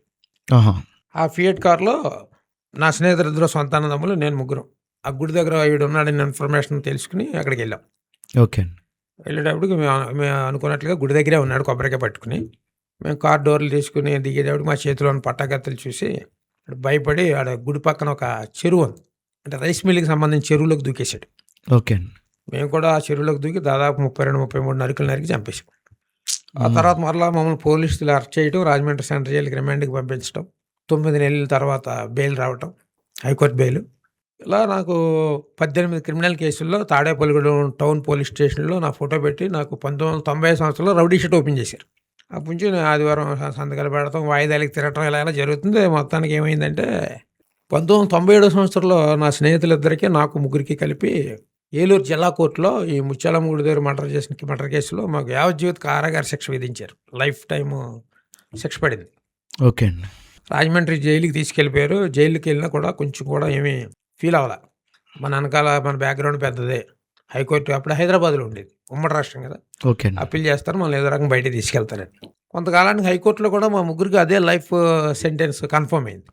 ఏలూరు నుంచి హైదరాబాద్లో కూడా ముగ్గురికి అదే లైఫ్ పడింది. ఓకే అండి. ఇంకా మాకు చాలా కొంచెం ఆందోళన కలిగింది అప్పుడు. ఎందుకంటే హైకోర్టులోనే లైఫ్ అంటే మన పరిస్థితి ఏంటని. కానీ ఇంతలో ఇంట్లో వాళ్ళు వచ్చారు, ధైర్యం చెప్పారు, సుప్రీంకోర్టుకి అప్పీల్ చేస్తామన్నారు. ఓకే అండి. సరే సుప్రీంకోర్టుకి అప్పీల్ చేశారు. అది కొంతకాలం అక్కడ నడిచింది. ఓకే. సుప్రీంకోర్టులో కూడా అదే యావజ్జీవ కారాగార శిక్ష ఖరారై వచ్చింది. ఇప్పుడు లైఫ్ అంటే ఎన్ని సంవత్సరాలండి? లైఫ్ అంటే సంవత్సరాలనే ఉంది. అంటే జనరల్గా బయట ఒక టాక్ ఉంది, లైఫ్ అంటే 14 సంవత్సరాలు. వాళ్ళకి నాలెడ్జ్ లేక 14 సంవత్సరాలు అని చెప్పి లైఫ్ అనే మాటకు అర్థం యావజ్జీవిత కారాగార శిక్ష అంటే 14 ఏళ్ళేనా? మరి 14 ఏళ్ళ శిక్ష చేస్తే 14 సంవత్సరాలని ఏళ్ళుగా జడ్జి శిక్ష. అవునండి. లేదా 10 సంవత్సరాలని అంకి చెప్పాలి కదా. మరి యావజ్జీవితం అని చెప్పి 14 వదిలేస్తాడా? ఓకే. అంటే ఇంక ఎంటైర్ లైఫ్ అంతా ఇంకా జైల్లోనే ఉండాలి. నేను జైలు నుంచి వచ్చేప్పటికి 22 సంవత్సరాలు అయింది. ఓకే అండి. నాకంటా ముందు సీనియర్ ఖైదీలు ఉన్నారు. చలపతిరావు, విజయవర్ధన్ రావు అని దాదాపు 30 ఏళ్ళు పైన అయింది. చిలకూరుపేట బస్సు దానికి ఇప్పటికీ స్టిల్ జైల్లో ఉన్నారు. నా రూమ్మేట్ ఇక్కడ రాజమండ్రిలోను రైల్వే స్టేషన్లో మర్డర్ చేశాడు ఆయన, రైల్వే ఎంప్లాయీని. స్టిల్ జైల్లో ఉన్నాడు అప్పటి నుంచి. 30 ఏళ్ళ నుంచి, 35 ఏళ్ళ నుంచి, 28 ఏళ్ళ నుంచి ఉన్నారు. మరి 14 ఏళ్ళు అయితే వాళ్ళని కూడా వదిలేదు కదా. లైఫ్ అంటే లైఫ్ యావజ్జీ బ్రతికినంత కాలం జైల్లోనే అక్కడే చావాలి, అది లైఫ్ అంటే. అయ్యో. సుప్రీంకోర్టు కూడా అదే తీర్పు ఇచ్చేటప్పటికి ఇంకా మాకు అర్థమైంది, సుప్రీంకోర్టు తర్వాత కోర్టు లేదు కదా, ఇంకా బ్రతికినంత కాలం ఇక్కడ చచ్చిపోవాలనుకుంటా అని చెప్పి తెలియనటువంటి భయం, ఆందోళన నాకు స్టార్ట్ అయ్యింది. ఓకే అండి. అదేంటంటే నాకు అర్థం కాలేదు. ఒక మానసికమైనటువంటి జబ్బు, విచిత్రమైన జబ్బు వచ్చింది నాకు. ఓకే. అంటే ఈ జైల్లోనే చచ్చిపోతానేమో అనేటువంటి భయం నిరంతరం వెంటాడేది. ఓకే అండి. ఎక్కడ ఒక 5 మినిట్స్ కూడా మనశ్శాంతిగా ఉండేవాడిని కాదు. జైలు అంతా ఉదయం 5:30కి లాకప్ తెస్తారు, మళ్ళీ సాయంత్రం 5:30, 6ంటికి లాకప్ వేసే వరకు పిచ్చుకొక్క తిరిగినట్టుగా జైలు అంతా తిరుగుతూ ఉండేవాడు. చాలాసార్లు జైలర్స్ వాళ్ళు నాకు వార్నింగ్ ఇచ్చేవారు, ఎక్కడ చూసినా నువ్వే కనపడుతున్నావు అంటే ఎస్కేప్ ప్లాన్ చేస్తున్నామో అని డౌట్ వాళ్ళకి. ఓకే అండి. అలా ఉండగా ఎవరైనా మా జైల్లో ఖైదీ చచ్చిపోతే, ఏదైనా జబ్బు చేసి ఆ జబ్బు వచ్చి నేను చచ్చిపోతానేమో ఈ భయం, ఇటువంటి ఆందోళన. ఓకే అండి. సాయంత్రం లాకప్ వేసినా నిద్రపోయేవాడిని కాదు, అక్కడ దగ్గర కూర్చొని అలా బయటికి చూస్తూ ఉండేవాడిని. నా కళ్ళ ముందు ఎన్నోసార్లు చల్లారిపోతూ ఉండేది. ఎన్నో నిద్రలేని రాత్రులు గడిపా. అన్నం తినేవాడిని కాదు, అన్నం ప్లేట్ చూస్తే పురుగుల కింద కనపడేది. ఒకసారి అప్పుడు ఉన్న సూపరింటెండెంట్ చాలా కఠినాత్ముడు అనమాట. ఓకే అండి. అసలు ఖైదీల పట్ల ఎంతో క్రూరంగానూ వ్యవహరించాడు ఆయన. ఓకే అండి. గోంగూర వారంలో 3 సార్లు గోంగూర పెట్టేవాడు. ఆ గోంగూరలో ఎంత పసర పురుగులు ఉంటే అది కూడా రుబ్బేసి పెట్టేసేవారు. అయ్యో. లేకపోతే ముల్లంగి. ఖైదీలు రోజు ఏడుస్తూనే ఉండేవారు ఫుడ్ విషయం దగ్గరికి వచ్చేవాడికి. అలా మజ్జిగ పోసుకుంటే అంత బొంత పురుగులు అలా పైకి తేలి ఖైదీల పురుగు అది తీసుకుని అలా పాడేసుకుని తాగేవారు వాళ్ళు. నాకు వామిటింగ్ అయిపోయేది. వాళ్ళు అనేవారు, అన్న నువ్వు అలా తినకపోతే చచ్చిపోతాం మనం ఇక్కడ, ఏదో రకంగా మొత్తం మనం ఏదో బయటికి వెళ్ళాలి అని అంటూ ఉండేవారు వాళ్ళు. ఓకే అండి. నాకు అసలు ఎక్కేది కాదు. చాలా భయంకరమైనటువంటి శిక్షలు అనుభవించాం మేము. అప్పుడు ఇలా మెంటల్గా బాగా డిస్టర్బ్ అయ్యి దాదాపు 12 కేజీలు బరువు తగ్గిపోయా. ఓకే అండి. నేను 4B బ్లాక్లో ఉండేవాడిని రాజమండ్రి సెంట్రల్ జైల్లో. 4A బ్లాక్లో డకైటీ మటర్లు చేసే ఖైదీలు సపరేట్గా ఉంటారు వాళ్ళు. అంటే అండి? డకైటీ మటర్లు అంటే రాత్రి మాటలు మీ ఇంటికి వచ్చి తలుపులు పగలగొట్టి ఇంట్లో వాళ్ళందరినీ చంపి ఓకే. బంగారం డబ్బు పట్టుకుపోవటం, లేదా దారి దోపిడీలు మనుషులు చంపేసి పట్టుకెళ్ళిపోవటం. అది ఓకే అండి. మాదేమో మామూలుగా వ్యక్తిగత కక్షలతో చేసిన మటర్లు ఇది. ఆ బ్లాక్లో మా పశ్చిమ గోదావరి జిల్లా నరసాపురానికి చెందినటువంటి చేరుగుండి రాజశేఖర బాబు అని వాళ్ళ నాన్నగారు తహసీల్దార్. మళ్ళీ ఓకే అండి. ఈయన ఫ్రెండ్స్ తోటి ఉండి ఈయన మర్డర్ కేసులో ఇన్వాల్వ్ అయ్యి ఆయనకి లైఫ్ పడింది. ఆహా! ఆయన నాకు ఎప్పుడు 1993లో ఏలూరు సబ్ జైల్లో నాకు పరిచయం ఆయన. ఆహా! తర్వాత ఆయనకి లైఫ్ పడి ఆయన రాజమండ్రి జైలుకి వచ్చాడు. మేము బెయిల్ మీద బయట ఉన్నాం. ఓకే అండి. ఆయన నన్ను చూసి పాత పరిచయాన్ని బట్టి పిలిచి చూస్తున్నాడంట చాలా రోజు నుంచి. మీకు ఏమైనా జబ్బు చేసిందని అడిగాడు. ఎందుకు అలా అడిగారంటే, దాదాపు మీరు సన్నగా అయిపోయారు, కళ్ళు లోపలికి వెళ్ళిపోయి, నేను వచ్చిన ఈ 4 సంవత్సరాలు 5 సంవత్సరాల్లో ఒక 40 మంది చచ్చిపోయారు ఇలాగా మెంటలు వచ్చి సూసైడ్ చేసుకుని ఓకే అండి. బెంగ పెట్టుకుని. మీరు ఇలాగా బెంగ పెట్టుకుని చచ్చిపోతే సూపర్నెంట్ మిమ్మల్ని చూసి బెంగ పెట్టుకున్నావు అని చెప్పి గేట్ ఓపెన్ చేసి ఇంటికి వెళ్ళిపోండు. మీరు చచ్చిపోయారంటే ఇంటికి ఒక టెలిగ్రామ్ పంపుతాడు. మీ అమ్మ నాన్న అంబులెన్స్కి డబ్బు వేస్ట్ అనుకుంటే ఇక్కడ 10వ నెంబర్ తోట 100 కప్పెడతారు అన్నట్టు. ఆ మాటకి ఇంకా భయం వేసింది. అప్పుడు చెప్పా, నాకు మనశ్శాంతి లేదండి, ప్రతి నిమిషం నిద్ర పడదు, నిద్ర పట్టిన ఉలిక్కిపడి లేచిపోయేవాడిని. ఓకే. ప్రతి నిమిషం నా మనసులో ఉన్న ఆలోచన నేను చచ్చిపోతాను ఇక్కడ. నా భార్య ఒక్కడే కొడుకు జ్ఞాపకం వస్తూ ఉండేవారు. అసలు ఆ జైల్లో చుట్టూ సీసీ కెమెరాలు ఉంటాయి. ఓకే అండి. ఆ చివరికి ఈ చివరికి వెళ్ళి ఖైదీలు కనపడిన ప్లేస్కి వెళ్తాయి, కళ్ళ నీళ్ళు కారిపోతావండి, మళ్ళీ మొహం కట్టుకుని వచ్చేవాడిని. ఓకే అండి. అంత మానసికమైనటువంటి సంక్షోభంలో పడిపోయా. అప్పుడు ఆయన ఏమన్నాడంటే, మీరు జైలు నుంచి రిలీజ్ అవుతారని నేను చెప్పను కానండి, మీకు ధైర్యం వచ్చే మాట చెప్తాను అన్నాడు. ఏం చెప్పండి అన్న. ఆదివారం మన జైల్లోనికి థామస్ ఆచార్య గారని విశ్వ బ్రాహ్మణ కుటుంబానికి చెందినటువంటి ఒక పాస్టర్ గారండి. ఆయన యేసుప్రభు గురించి చెప్తాడు. ఆయన మాట ఏనంటే మీకు ధైర్యం వస్తానండి. నాకు ఆ మాటకి చాలా కోపం వచ్చింది. ఫస్ట్ నుంచి నేను దుర్మార్గుడినే చిన్నప్పటి నుంచి. కానీ ఇంకా భయంకరమైన దుర్మార్గత ఏంటంటే, యేసుప్రభు పేరంటే ఒళ్ళు మాట నాకు. ఓకే అండి. యేసుప్రభు గురించి ఎవరైనా చెప్తున్నా, ఒకసారి మా ఊర్లో లోదరన్ చర్చ్ అని రైల్వే స్టేషన్ రోడ్లో ఉంటుంది. ఓకే అండి. అక్కడ క్రిస్మస్ చేస్తుంటే నేను మా చైర్మన్ కొడుకు వెళ్ళి ఫుల్గా తాగిలి బేబా ఆపేసాం అక్కడ. ఆహా! మీ ఇంట్లో చేసుకోండి, రోడ్డు మీద ఏంటిది అని చెప్పేసి పెద్ద గొడవ చేస్తే ఆగిపోయారు వాళ్ళు. ఓకే అండి. సంవత్సరానికి ఒకసారే కదండి పండగ అన్నారు. సంవత్సరానికి ఒకసారైనా మీ ఇంట్లో చేసుకోండి, ఇక్కడ కాదని. చర్చికి వెళ్ళిన వాళ్ళని పచ్చిబూతులు తిట్టుకోండి, యేసుప్రభుని తిట్టుకోండి. అంటే నాకేంటంటే, మన ఈ మతం అనేది అమెరికా వాళ్ళ మతం అని, ఇది తక్కువ కులం వాళ్ళ మతం అని, చుట్టుపక్కల పెరిగిన వాతావరణంలో వాళ్ళు చెప్పిన నరనరాల్లో జీర్ణించిపోయింది ఈ మాట. ఇది మన కులానికి సంబంధించింది కాదు, మన దేశానికి సంబంధించింది కాదు, మన దేవుడు కాదని ఒక దురాభిప్రాయం. అప్పుడు నేను అన్నాను, మాకు చాలామంది దేవుళ్ళు దేవతలు ఉన్నారులే, నాకు అవసరం లేదులే అని చెప్పి వెళ్ళిపోతాను. ఆయన ఒక్క మాట అండి, ఒక ప్రశ్న అన్నాడు. ఏంటన్నా, మాది నరసాపురం అండి, మీ తాడేపల్లిగూడు, మా ఊర్లో సూర్యుడు మీ ఊర్లో సూర్యుడు ఉంటారా అన్నాడు. అదే పిచ్చి ప్రశ్న అది. ఈ ప్రపంచం అంతటిగా వెలిగివ్వటానికి ఒకడే సూర్యుడు ఉంటాడన్న. బాగా చెప్పారండి. ఇంకొక ప్రశ్న అండి, ఇప్పుడు మనం జన్మించడానికి తండ్రులు ఎంతమంది ఉంటారండి అన్నాడు. నాకు ఆ మాటకు మంటెక్కిపోయింది. ఈ భూమి మీద ఎవడ పుట్టినా ఒకడే తండ్రి ఉంటాడో, మరి నీకు ఎంతమంది తండ్రులు ఉన్నారు నాకు తెలియదు అన్న కోపంతో. అయ్యో! ఆయన కోపగించుకోకండి, మనం జన్మించడానికి ఒక తండ్రి ఎలా ఉన్నాడో, ఈ లోకం అంతటికి వెలిగివ్వటానికి ఒక సూర్యుడు ఎలా ఉన్నాడో, ఈ ఆకాశానికి భూమికర్తకి సృష్టికర్త ఒక్కడేనండి, ఆయన యేసుప్రభు అన్నాడు. నాకేమో నచ్చలేదు ఆ మాట. నా మనసులో అనుకున్నాను, ఈ మత మార్పిడి వెళ్ళి జైల్లో కూడా ఉంటారా ఏంటనుకుంటే వెళ్ళిపోతున్నాను. వెళ్ళిపోయాను. సరే, నా బ్లాక్కి వెళ్ళిపోయాను. మరుసటి రోజు 2 రోజుల తర్వాత సండే వచ్చింది. ఉదయం 8 గంటలకి నా రూమ్కి వచ్చాడు. మీరు ఒంటరిగా ఇలా ఆలోచించుకుంటా ఉంటే మీకు మెంటలు వచ్చేద్దండి, దాదాపు 150-200 మంది ఖైదీలు ఉంటారు, పాటలు పాడతారు, ఆ పాస్టర్ గారు వచ్చి వాక్యం చెప్తారు, నచ్చలేదు అనుకోండి మీకు మధ్యలో వెళ్ళిపోండి అన్నాడు. ఆ మాట నాకు నచ్చింది. నచ్చకపోతే మధ్యలో వెళ్ళిపోండి అన్నాడు కదా అని మళ్ళీ ఆలోచించా. ఈ జైల్లో 1800 మంది ఖైదీలు ఉన్నారు. నేను ఎవరి కోసం అయితే మర్డర్ చేశానో నా స్నేహితులు 2 ఉన్నారు. వీళ్ళెవరో నన్ను పట్టించుకోవట్లే. నాకు సంబంధం లేని వ్యక్తి, ఎప్పుడో సబ్ జైల్లో పరిచయమైన వ్యక్తి వెళ్తే నష్టమే వచ్చిందిలే, నచ్చకపోతే వెళ్ళిపోమన్నాడు కదా అని చెప్పి ఆయన కూడా వెళ్ళినప్పుడు అందరూ కూర్చున్నారు, పాటలు పాడుతున్నారు. నన్ను తీసుకెళ్ళి ఫ్రంట్ లైన్లో కూర్చోబెట్టాడు. ఒక పావు గంటకి థామస్ ఆచార్య గారు అని ఆయన పాస్టర్ గారు వచ్చారు. ఆయన అన్నారు, మనందరూ లేచి నిలబడి వాక్యం చదువుకుందాం అంటే, అప్పుడు బాగోదు కదా వాళ్ళందరూ నుంచుంటే నేను కూర్చుంటాను, ఫార్మాలిటీకి నుంచుంటే బైబిల్లోంచి ఆయన ఒక వాక్యం చెప్పాడు. గలతీయులకు రాసిన పత్రికలో 6వ అధ్యాయం 7వ వచనంలో. నన్ను తీసుకెళ్ళిన ఫ్రెండ్ నాకు ఇలా చూపిస్తున్నాడు దాన్ని.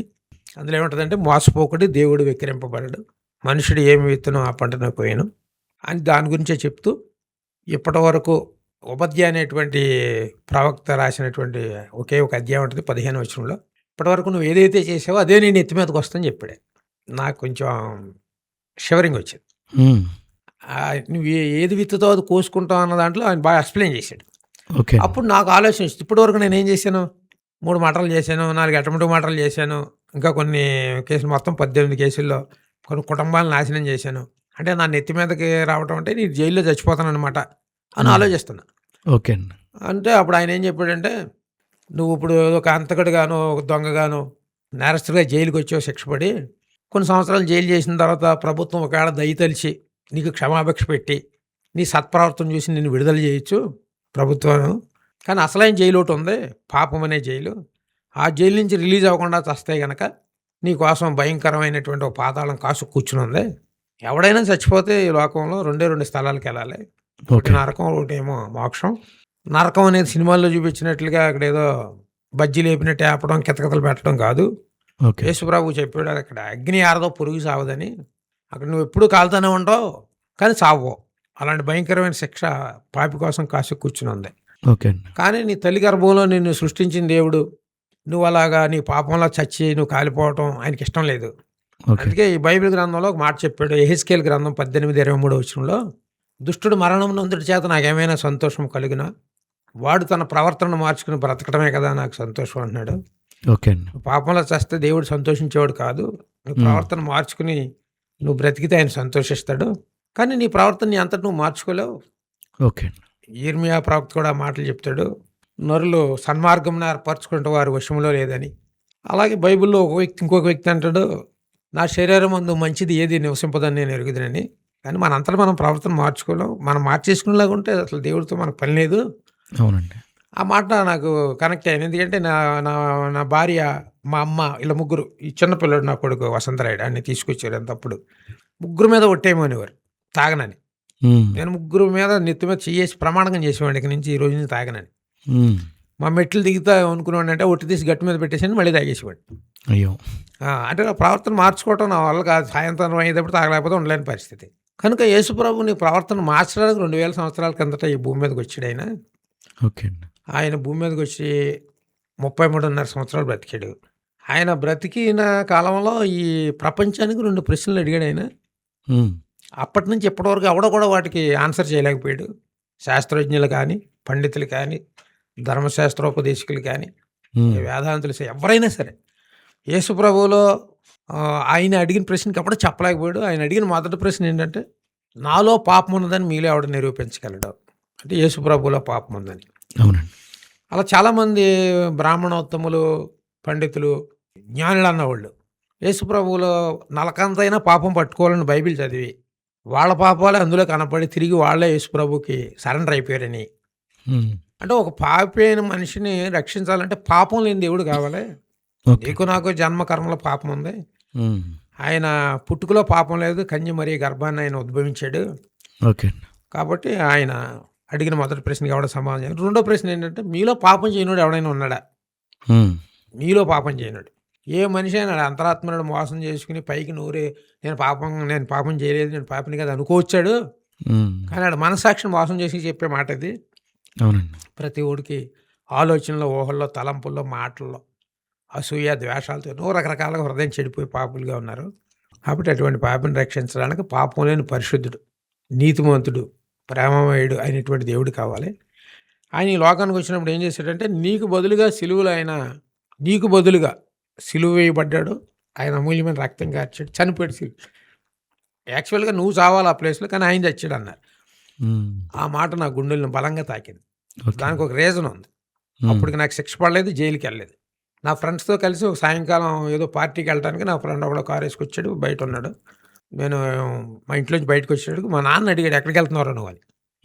మీకెందుకు అన్న.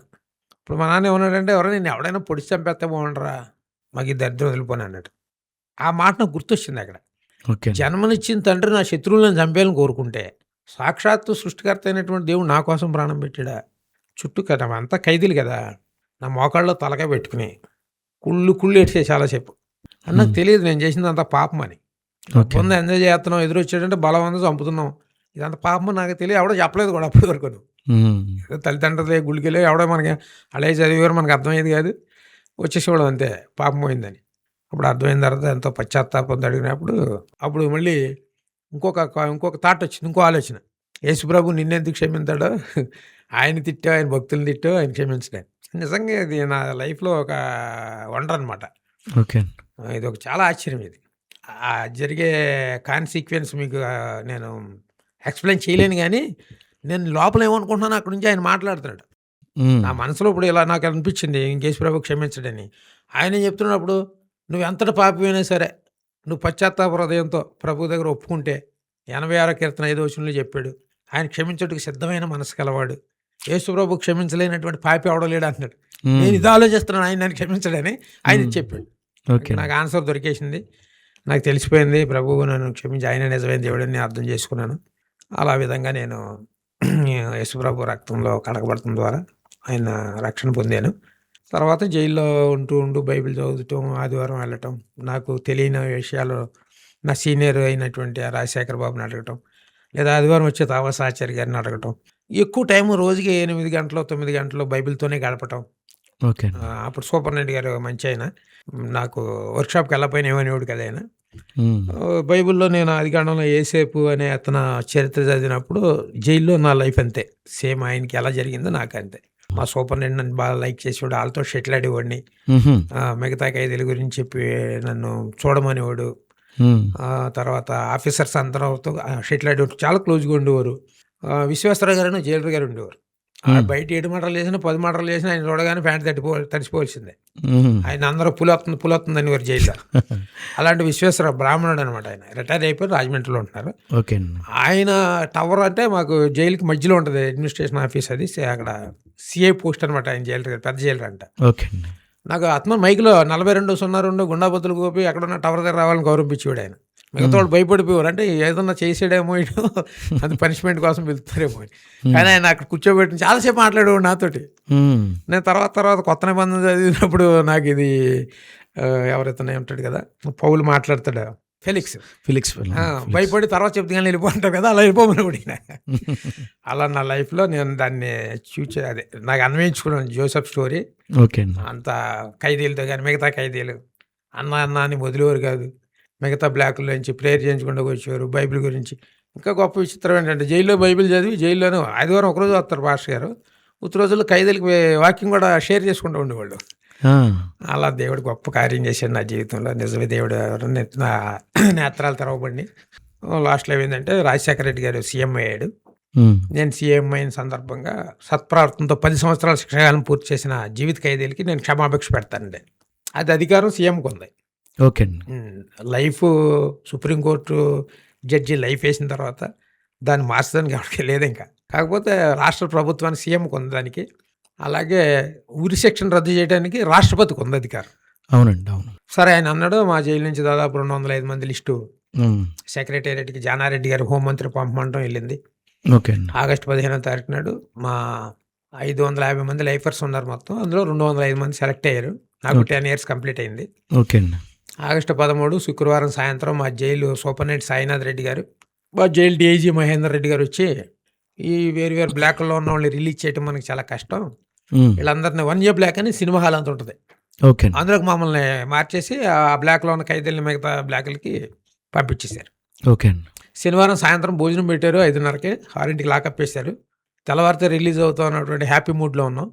ఇంతలో ఒక దుర్వార్త వచ్చింది. ఈ 205 మందిలో 197 మంది రిలీజ్ అవుతున్నారంట. 8 మంది పేర్లు సీఎం రిజెక్ట్ చేశాడంట. ఓకే అండి. 8 అని అంకి తెలిసింది తప్ప పేరు తెలియదు.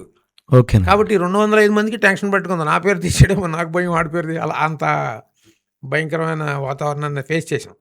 ఓకే అండి. తర్వాత మా డిఐజీ మా సూపరింటెండెంట్ వచ్చారు. వచ్చి ఇదిగో గవర్నర్ దగ్గర నుంచి వచ్చినటువంటి జివో కాపీ ఇది, ఈ లిస్టులో మేము ఎవరి పేర్లు అయితే చదువుతాం వాళ్ళు మీరు బయటకు వచ్చేయండి అన్నారు. ఫస్ట్ పేరు కదిర్ అని, అతను హైదరాబాద్లో చార్మినార్ ఉంటుంది, చార్మినార్ నానుకునే చార్మినార్ పోలీస్ స్టేషన్ ఉంటుంది, దాంట్లో హెడ్ కానిస్టేబుల్ అతను. కదిర్ని పిలిచారు. కదిర్ ఏం చేశాడంటే అప్పట్లో హిందూ ముస్లిమ్స్కి ఏదో గొడవ అయితే ఓల్డ్ సిటీలో ఆ చార్మినార్ పోలీస్ స్టేషన్లో ACP assistant commissioner of police ACP Satya గారని, ఓకే, ఆయన ఈ హిందువులకి ఏదో సపోర్ట్ చేశాడన్న డౌట్తో ఈ రైఫిల్తో కాల్చి చంపేశాడు ఆయన. అయ్యో. కదిర్ అనేటువంటి హెడ్ కానిస్టేబుల్ తీసుకెళ్ళిపోయారు బయటికి. రెండోది గంగిరెడ్డి అని ఆయన పేరు బాలయ్య అని, గుంటూరు జిల్లా, ఇప్పుడు మిలిటరీలో జాబ్ చేసేవాడు 40-50 ఏళ్ళ కిందట. ఓకే అండి. ఆయన తోటి జవాన్లతో గొడవ వచ్చి ఆయన రైఫిల్తో దాన్ని కాల్చి చంపేశాడంట. ఆయనకి 65 ఏళ్ళు పైన ఆయన తీసుకెళ్ళిపోయారు. 14 ఏళ్ళు చేసాడు అప్పటికే జైలు. ఆహా! మూడవది గంగిరెడ్డిని ఇక్కడ తూర్పుగోదావరి జిల్లా రంపచోడవరం దగ్గర వాడు ట్రైబల్ అనమాట. ఓకే. నాటు తుపాకీతో భార్యని చంపిన కేసులో వచ్చాడు. వాడిని తీసుకెళ్లారు.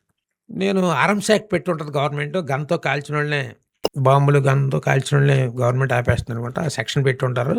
మనం కత్తులతోటే కదా చంపి రిలీజ్ చేస్తారులే అని కొంచెం ధైర్యం తెచ్చుకున్నాను. ఓకే. 4గో పేరు పైబోయిన వెంకటరామయ్య అని పిలిచారు. ఓకే. నాకు మొత్తం ఒళ్ళంతా తడిచి చెమటలు పట్టేసినాయి. మీ టీంలో మెంబర్ అండి? వాడు వెంకటరామయ్య అన్నవాడేమో వాడు 2వ ముద్దాయి, వాడు తమ్ముడు పైబోయిన రవి అని 1st ముద్దాయి. ఆడు చెంచల్గూడ జైల్లో ఉంటున్నాడు. అండ్ పనిష్మెంట్ మీద అక్కడ పెట్టారు కదా. ఓకే అండి. అంటే జైల్లో మధ్యలో గొడవ జరిగింది. వార్డర్స్కనే మా కేసులో ఉన్న 2 అన్నదమ్ములకి గొడవ జరిగింది. ఓకే అండి. కొట్టుకున్నారు. ఓకే అండి. అప్పుడు నా కేసులో మొదటి ముద్దాయిని పైబోయిన రవి అన్నవాడినేమో కడప సెంట్రల్ జైలుకి ట్రాన్స్ఫర్ చేశారు. వాళ్ళ అన్నయ్యనేమో వెంకటరామయ్య అన్నవాడినేమో విశాఖపట్నం జైలుకి ట్రాన్స్ఫర్ చేశారు. అయితే విశాఖపట్నం జైలుకి వెళ్ళిన వెంకటరామయ్య ఏం చేశాడంటే హైకోర్టులో మళ్ళీ ఒక రిట్ పిటిషన్ వేశాడు. నా ఫ్యామిలీ మెంబర్స్ వచ్చి నన్ను కలవటానికి వైజాగ్ చాలా దూరంగా ఉంది, తాడేపల్లి దగ్గర రాజమండ్రి జైలుకి పంపమని. ఓకే. ఆ జడ్జి యాక్సెప్ట్ చేసి 8 నెలలకి ఇక్కడికి పంపించాడు. వాడు 1A బ్లాక్లో ఉండేవాడు, నేను 4B బ్లాక్లో ఉండేవాడు. ఓకే అండి. అటువంటి వెంకటరామయ్య నన్ను పిలవగానే మరి ఆడిది నాది ఒకటే కేసు, ఒకటే సెక్షన్, ఒకటే శిక్ష. నాకు చాలా టెన్షన్ పట్టుకుంది. సరే అని తీసుకెళ్ళిపోయారు. ఏం జరిగిందో తెలియదు. మళ్ళీ లాకప్ వేసేసారు, తాళం వేసుకుని జైలర్స్ వీళ్ళందరూ వెళ్ళిపోయారు. ఓకే. మిగతా ఖైదీలందరూ నా దగ్గరికి వచ్చి అన్న ఏంటి మీద బాంబులు కేసా, గన్ కేసా ఇది అంటారు. ఊళ్ళో బాంబింగ్ మర్డర్ జరిగింది కానీ మా ఫ్రెండ్స్ చేసింది, నేను లేనందులో ఆ కేసు కొట్టేశారు కూడా. ఓకే అండి. ఒక 5 నిమిషాల తర్వాత నాగేంద్ర అని ఒక జైలర్ వచ్చాడు. గుండాబతులు గోపి అన్నాడు కన్నడాల దగ్గర నుంచి. అప్పుడు నాకు ఫస్ట్ నేను చర్చికి వెళ్ళినప్పుడు ఉన్న వాక్యం నాకు మైండ్లోకి వచ్చింది. నువ్వు చేసిందే నేను నెత్తి మీదకి వస్తాను అన్నట్టు. జైల్లోనే నా సమాధానం కొంటా అనుకుని బెడ్డింగ్ దగ్గరికి వెళ్తున్నాను. బెడ్డింగ్ అవసరం లేదు వెళ్ళరా అన్నాడు. ఓకే అండి. నిజంగా అప్పటికప్పుడే చచ్చి అప్పటికప్పుడే బతుకుతున్నట్టు ఉంది. రేపు నువ్వు రిలీజ్ అవుతున్నావు అని చెప్పాడు. ఎలాగండి అసలు? ఇది అలాగే చెప్తాను మీకు. ఇప్పుడు నా ఫ్రెండ్స్ వెంకటరామయ్యను రవి అన్న వాళ్ళు 2 జైలర్స్తో గొడవ పడుతున్నారు కదా. ఆ గొడవ పడే టైంలో ఒకడు కృష్ణా జిల్లా అవనగడ్డ కోటి అని ఒకడు ఖైదీ పరిగెత్తుకుని ఎగిరికి వచ్చాడు. అన్న మీ ఫ్రెండ్స్ ఇద్దరికైనా జైలర్స్కి గొడవ అవుతుంది అన్నాడు. నాకు ఈ వెంకటరామయ్య అన్నవాడు అంటే నాకు అన్నదమ్ములు లేరు కదా, నా సొంత అన్నగారిలో భావించి ఆడు అంతే నన్ను అంత ప్రేమించాడు. ఓకే. నన్ను సొంత ముళ్ళగా చూసేవాడు. సార్ నాకు 2 కాళ్ళు ఏదో పడిపోయినట్టు అయిపోతే ఆడే పాపం కొబ్బరి నూనె రాసి కాళ్ళకి కొబ్బరి నూనె రాసి నొక్కటం మామూలుగా కాదు. ఇంకా నేను సొంత తమ్ముడుగా నా దగ్గర డబ్బు లేకపోతే గోల్డ్ ఇచ్చి పెట్టుకోరా అంటాం. ఓకే. ఎన్నో హెల్ప్ చేసేవాడు. అలాంటిది ఆడి మీద ఉన్న దురాభిమానంతో ఆ ప్రేమతో ఆ గొడవ జరిగే స్పాట్కి మా వాడి మీద ఎవడో కొడతాడు తంతు చూద్దామని వెళ్తున్నాను ప్రభు నమ్ముకుని కొత్తలో. ఓకే అండి. అంటే కొత్తలో అంటే 1 year పైన అవుద్ది జైల్లో. అప్పుడు నా లైఫ్ టర్నింగ్ పాయింట్ ఒకటి జరిగింది. బైబిల్లోంచి ఒక వాక్యం నాకు పదే జ్ఞాపకం రావడం మొదలెట్టింది. అది సామెతల గ్రంథం 26:17 ఒక మాట ఉంటుంది. తనకు పట్టణ జగడమును బట్టి రేగువాడు దాటిపోవచ్చున్న కుక్క చెవి పట్టుకు లాగేవాడితో సమానుడని. నేను ఆలోచించాను. అంటే వాక్యం ద్వారా దేవుడు మాట్లాడతాడని అనేకులు చెప్తే విన్నాను కానీ అది నా అనుభవంలోకి ఫస్ట్ టైం వచ్చింది. నేను రోజు వాక్యం చదువుతున్నా నాతో ఏం మాట్లాడలేదని అనుకునేవాడు. నేను వాళ్ళు చెప్పే మాట నమ్ముద్దేశిది కాదు.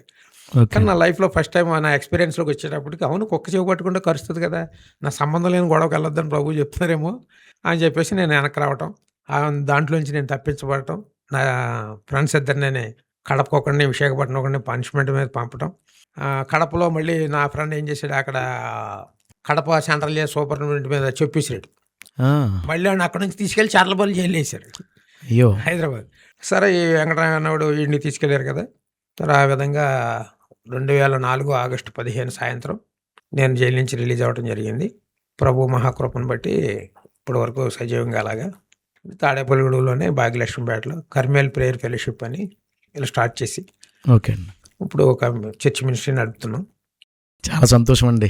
చాలా విలువైన సాక్ష్యాన్ని మాతో పంచుకున్నందుకు.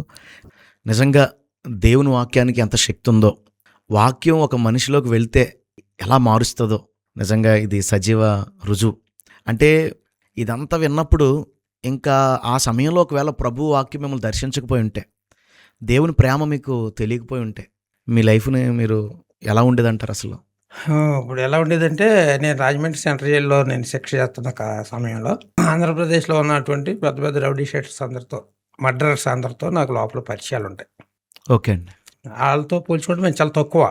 ఓకే. నా స్నేహితుడు ఉన్నాడు అవనగడ్డ దగ్గర యాకనూరు అని, శివరావు అని, గుడివాకి శివరావు అని. ఓకే అండి. 5గురిని చంపి తలకాయలు తీసుకుని ఒక గోను సంచిలో పెట్టుకుని మరబోటు వేసుకెళ్ళి సముద్రంలో పడేసి వచ్చినాడు. అలాగే గుంటూరులో డాగల్ సీన్ అని ఉన్నాడు.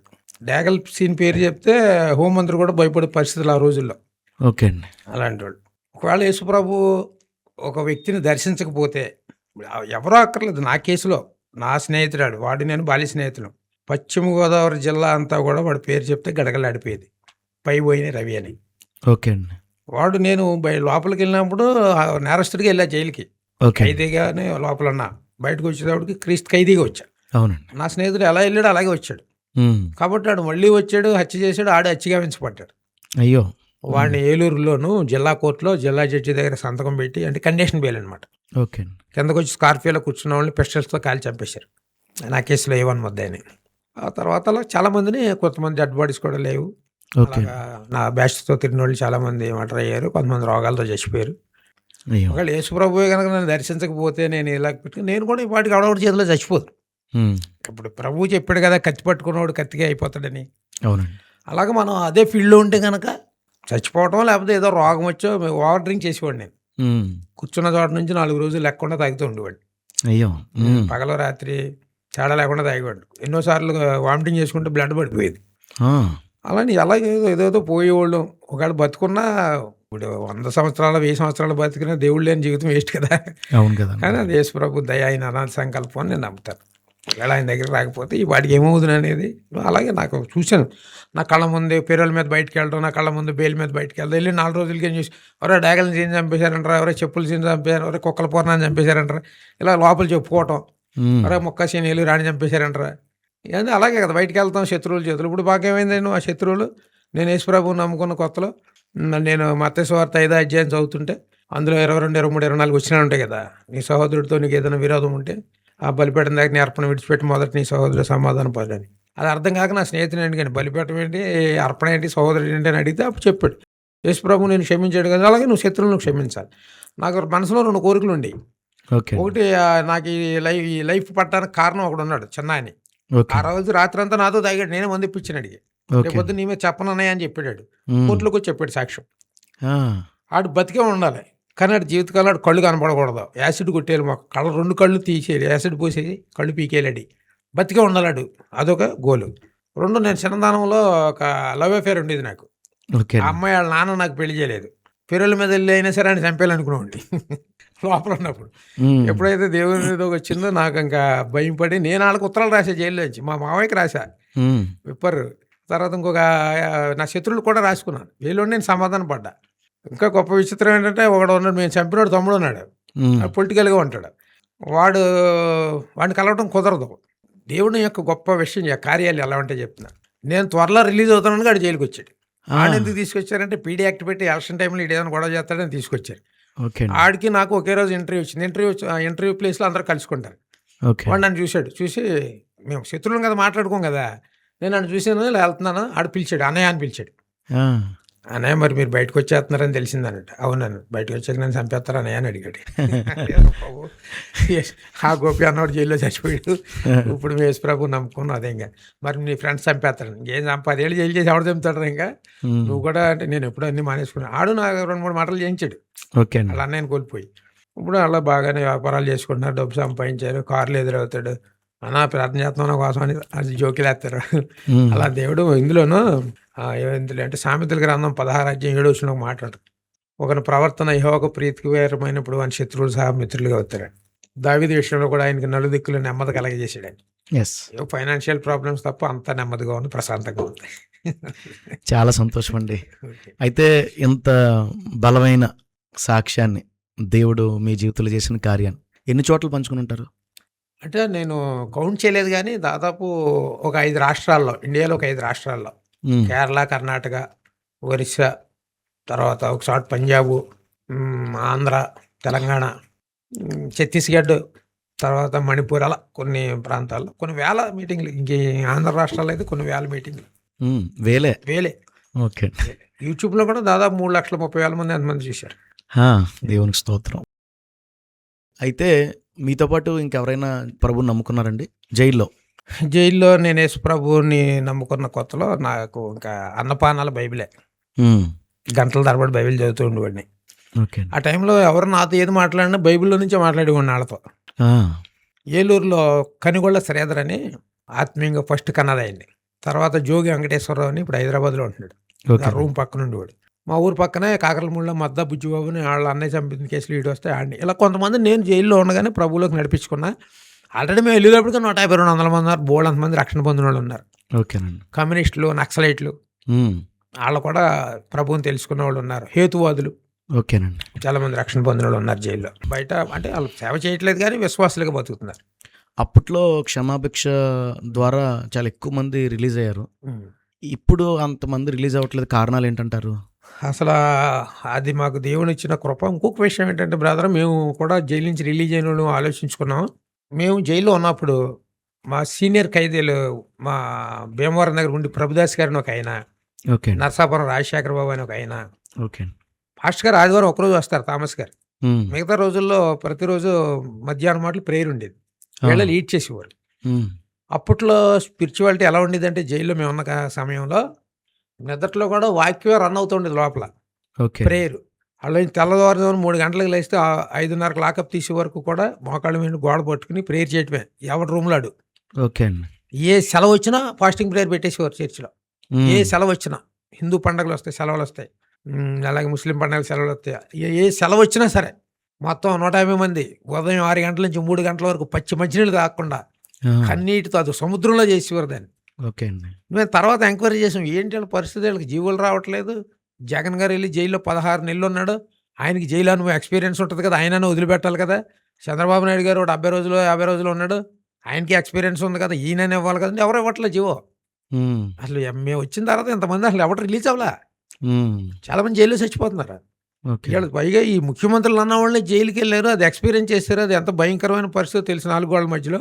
అలాంటిది వాళ్ళ బయటకు వచ్చి కూడా ఖైదీలను మర్చిపోయారు. అది చాలా బాధాకరంగా ఉంది. ఇదివరకు మేము ఉన్న టైంలో అప్పీల్ చేస్తే 1 ఇయర్కో 1.5 ఇయర్కో మన లాయర్ని బట్టి జరిగేది. ఇప్పుడు అలా కాదు, హైకోర్టులో ఇప్పుడు లైఫ్ పడిన తర్వాత హైకోర్టులో 5 years కంప్లీట్ అయితేనే కానీ వీడికి అక్కడ ట్రయల్ స్టార్ట్ అవ్వట్లా. ఓకే. ఎందుకంటే తర్వాత ఏం జరిగిందంటే కరోనాకు ముందు నేను జైలుకి, రాజమండ్రి సెంట్రల్ జైలుకి నెలలో 1 వారం వెళ్ళాను, అలాగే 4 వారాలు వెళ్ళా వాక్యం చెప్పడానికి. ఓకేనండి. ఎవరో ఒక ఆయన హైదరాబాద్ ఆయన పంపితే వెళ్ళా. అక్కడ వాళ్ళ బైబిల్ చదవటాలు కానీ వాళ్ళు ప్రార్థన చేయటానికి కానీ అదంతా నామినల్గా కనపడింది నాకు. ఓకే. నేను మెసేజ్ చెప్పేటప్పుడు వాళ్ళని అడిగాను, ఏంటి నువ్వు ఎన్ని గంటలు వేసి ఏం ప్రేయర్ చేస్తావు అంటే వాళ్ళకి అంత నడిపించి నాయకుడు ఎవడో సరైన లేడు అక్కడ. ఓకేనండి. ఇదివరకు అంటే మాకు థామస్ ఆచార్య గారు, ఇప్పుడు ఆయన కూడా లేడు అందులో జైల్లో, ఆయన్ని పంపట్లే, పాస్టర్లు ఆపేశారు. వాళ్ళ కార్యక్రమాలు అన్నీ చేస్తున్నారు. కానీ ఈ మిగతా ఇలా క్రిస్టియానిటీ కానీ మన ఎవరైనా ముస్లిమ్స్ని కానీ ఎవరిని అలౌ చేయట్లా.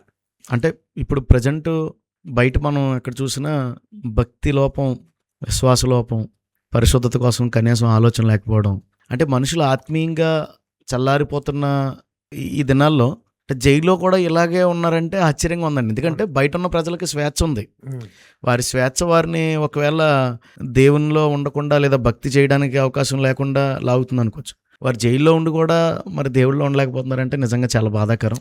జైలుకి వచ్చినంత మాత్రాన మారిపోతాడని ఇప్పుడు అనుకోకూడదండి. ఇప్పుడు నా కేసులోనే నా స్నేహితుడు ఉన్నాడు, ఆడు 10 సంవత్సరాలు జైలు చేసి బయటకు వచ్చి మళ్ళీ 3 మర్డర్లు చేశాడుగా. ఓకే. ఓకే. వాక్యం ఒక మనిషి హృదయంలో వెలిగింపునిస్తేనే వాడు మారగలడు, జ్ఞానోదయం అయితేనే మారగలడు. వాడిని గురించి వాడు నేను చేసింది తప్పు అని ఒక పశ్చాత్తాపంతోనే వాడు మారగలడు.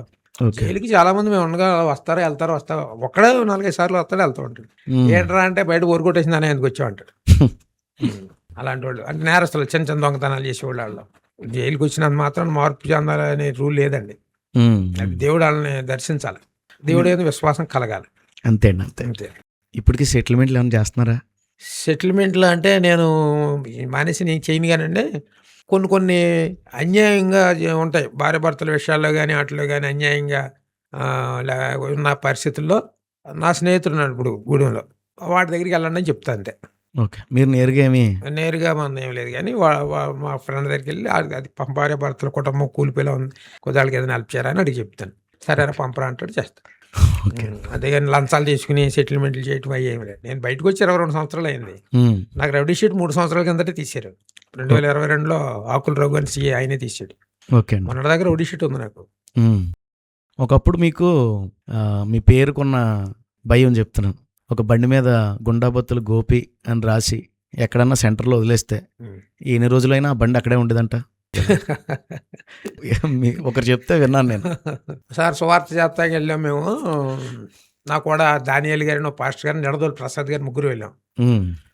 ఇష్టం వచ్చినట్టు మాట్లాడుతున్నాడు, చేడుతున్నాడు. ఈ మతం, ఆ మతం, ఈ మతం అని తిడతాడు అనమాట. ఇంకేం మాట్లాడలేదు. అక్కడి నుంచి మేము ఎక్కడికి వెళ్ళామంటే మా తాడేపల్లిగూడెం వైస్ చైర్మన్ నెగ్గి నాగబాబు గారండి. ఆయన భార్య, నేను అక్క అక్క అంటాను, తమ్ముడు చిన్నప్పటి నుంచి పరిచయం. ఓకే అండి. ఆవిడ దగ్గరికి వెళ్ళాను. ఆవిడ ఏదో మంత్రం చెప్తున్నాం, సువార్త చెప్తున్నాం. ఈ జరిగిన గొడవ గురించి ఎవడో చూసి ఇలాగ గోపన్నయ్య ఏదో పాంప్లెట్లు పంచి పెడుతుంటే పలానా ఓడి ఇలా చేసాడని అన్నాడని ఒకడికి చెప్పాడంట. వాడు ఏం చేశాడంటే నన్ను ఎవడైతే అన్నాడో వాడిని బండి ఎక్కించుకుని నేను కోసం కొబ్బరి తోట అంతా నెత్తుకుంటా మా బళ్ళు చూసి అక్కడికి వచ్చి ఆగాడు.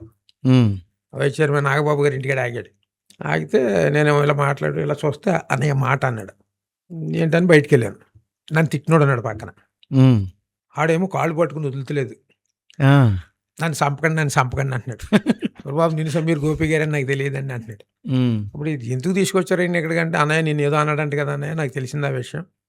వీడికి తెలియదు అన్నయ్య, వీడికి క్షమించే అన్నయ్య ఆడు మొదలెట్టాడు. మరి మీ ఇద్దరికి దన్నారా బాబు, వెళ్ళండి బాబు ఇక్కడి నుంచి. అలా కొంతకాలం పాత తరానికి భయం ఉంది. ఓకే అండి. మీ అబ్బాయి పుట్టిన తర్వాత ఎన్ని సంవత్సరాలకు మీరు తనని? మా అబ్బాయికి 4వ సంవత్సరం వచ్చేటప్పటికి నేను జైలుకి వెళ్ళిపోయా. ఓకేనండి. మా అబ్బాయి 10th క్లాస్ అయిపోయిన తర్వాత నేను బయటకు వచ్చాను. ఓకే, 10 సంవత్సరాలు అందులో ఉన్నారు కాబట్టి. అయితే మీ అబ్బాయి ఇప్పుడు ప్రజెంట్ సేవ చేస్తున్నాడు. అవును. మీ అబ్బాయి సేవకుడు అవడానికి అతను పెంచే విషయంలో మీరు తీసుకున్న జాగ్రత్తలు ఏంటి? నేనైతే ఏం తీసుకోలేదండి అసలు. ఓకే. ఎందుకంటే నేను జైల్లో ఉన్నాను. నా భార్య తనని చర్చికి తీసుకెళ్ళటం, ఎక్కువ టైం చర్చిలో గడిపేది. తాడేపల్లిగూడెం సీతారాంపేట చర్చిలో గడిపేది. ఓకేనండి. వీడు అవసరమైతే చర్చిలో పడుకోబెట్టి తప్ప బయట తిరగనిచ్చేది కాదు.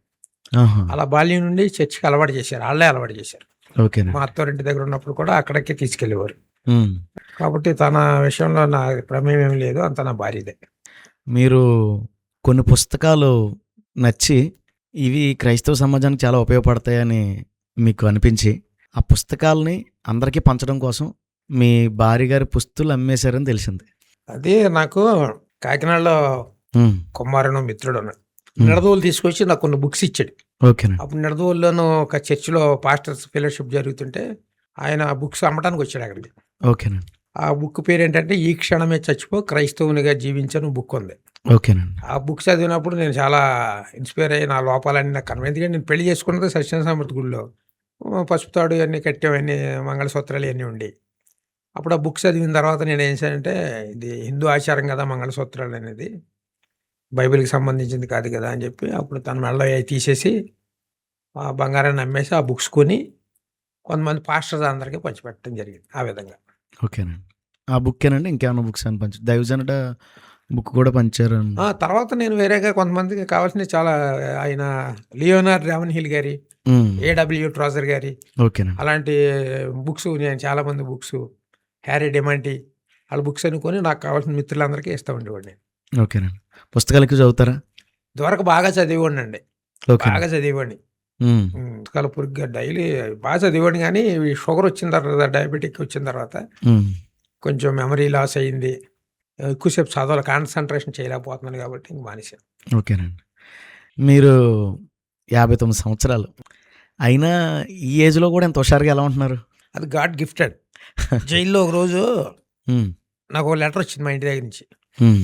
మీ అబ్బాయికి తీవ్రమైనటువంటి జ్వరం వచ్చింది, 104 ఎంత వచ్చిందని, ఇంట్లో పరిస్థితులు బాగోలేదని అని లెటర్ వచ్చింది. ఆ లెటర్ చదివిన మరుసటి రోజు నుంచి నాకు జైల్లో డయేరియా వచ్చింది. అయ్యో. అప్పుడు హాస్పిటల్లో జాయిన్ చేశారు. అప్పుడు నేను చాలా బలహీన, నాకు ఎవరు లేరు అక్కడ సపోర్టు. తల్లిదండ్రులు లేరు, భార్య బిడ్డలు లేరు, బంధువులు స్నేహితులు ఎవరు లేరు, ఒంటరినే. దాదాపు 18 సెలైన్లు ఎక్కినాయి 2-3 రోజులు. ఓకేనండి. ఒక రకమైన నిరుత్సాహం వచ్చి సూసైడ్ చేసుకుందాం అనుకున్నాను. అప్పటికి ప్రభు నమ్ముకోలేదు కదా? నమ్ముకున్న తర్వాత అయ్యో, నాకున్న పరిస్థితులను బట్టి, నా ఫ్యామిలీలో కానీ నా కొడుకు పరిస్థితిని బట్టి, నాకు తెలిసిన విషయాలు, హెల్త్ బాగోకపోవడం, అది నాకు బాధ అనిపించింది. నేను బ్రతికుండాలకి ఏం చేయలేకపోతున్నాను, ఏ సపోర్ట్ లేదు. అలాగే నా భార్యకి, నా కొడుక్కి, నా తల్లిదండ్రుల నుంచి ఏ సపోర్ట్ లేదు.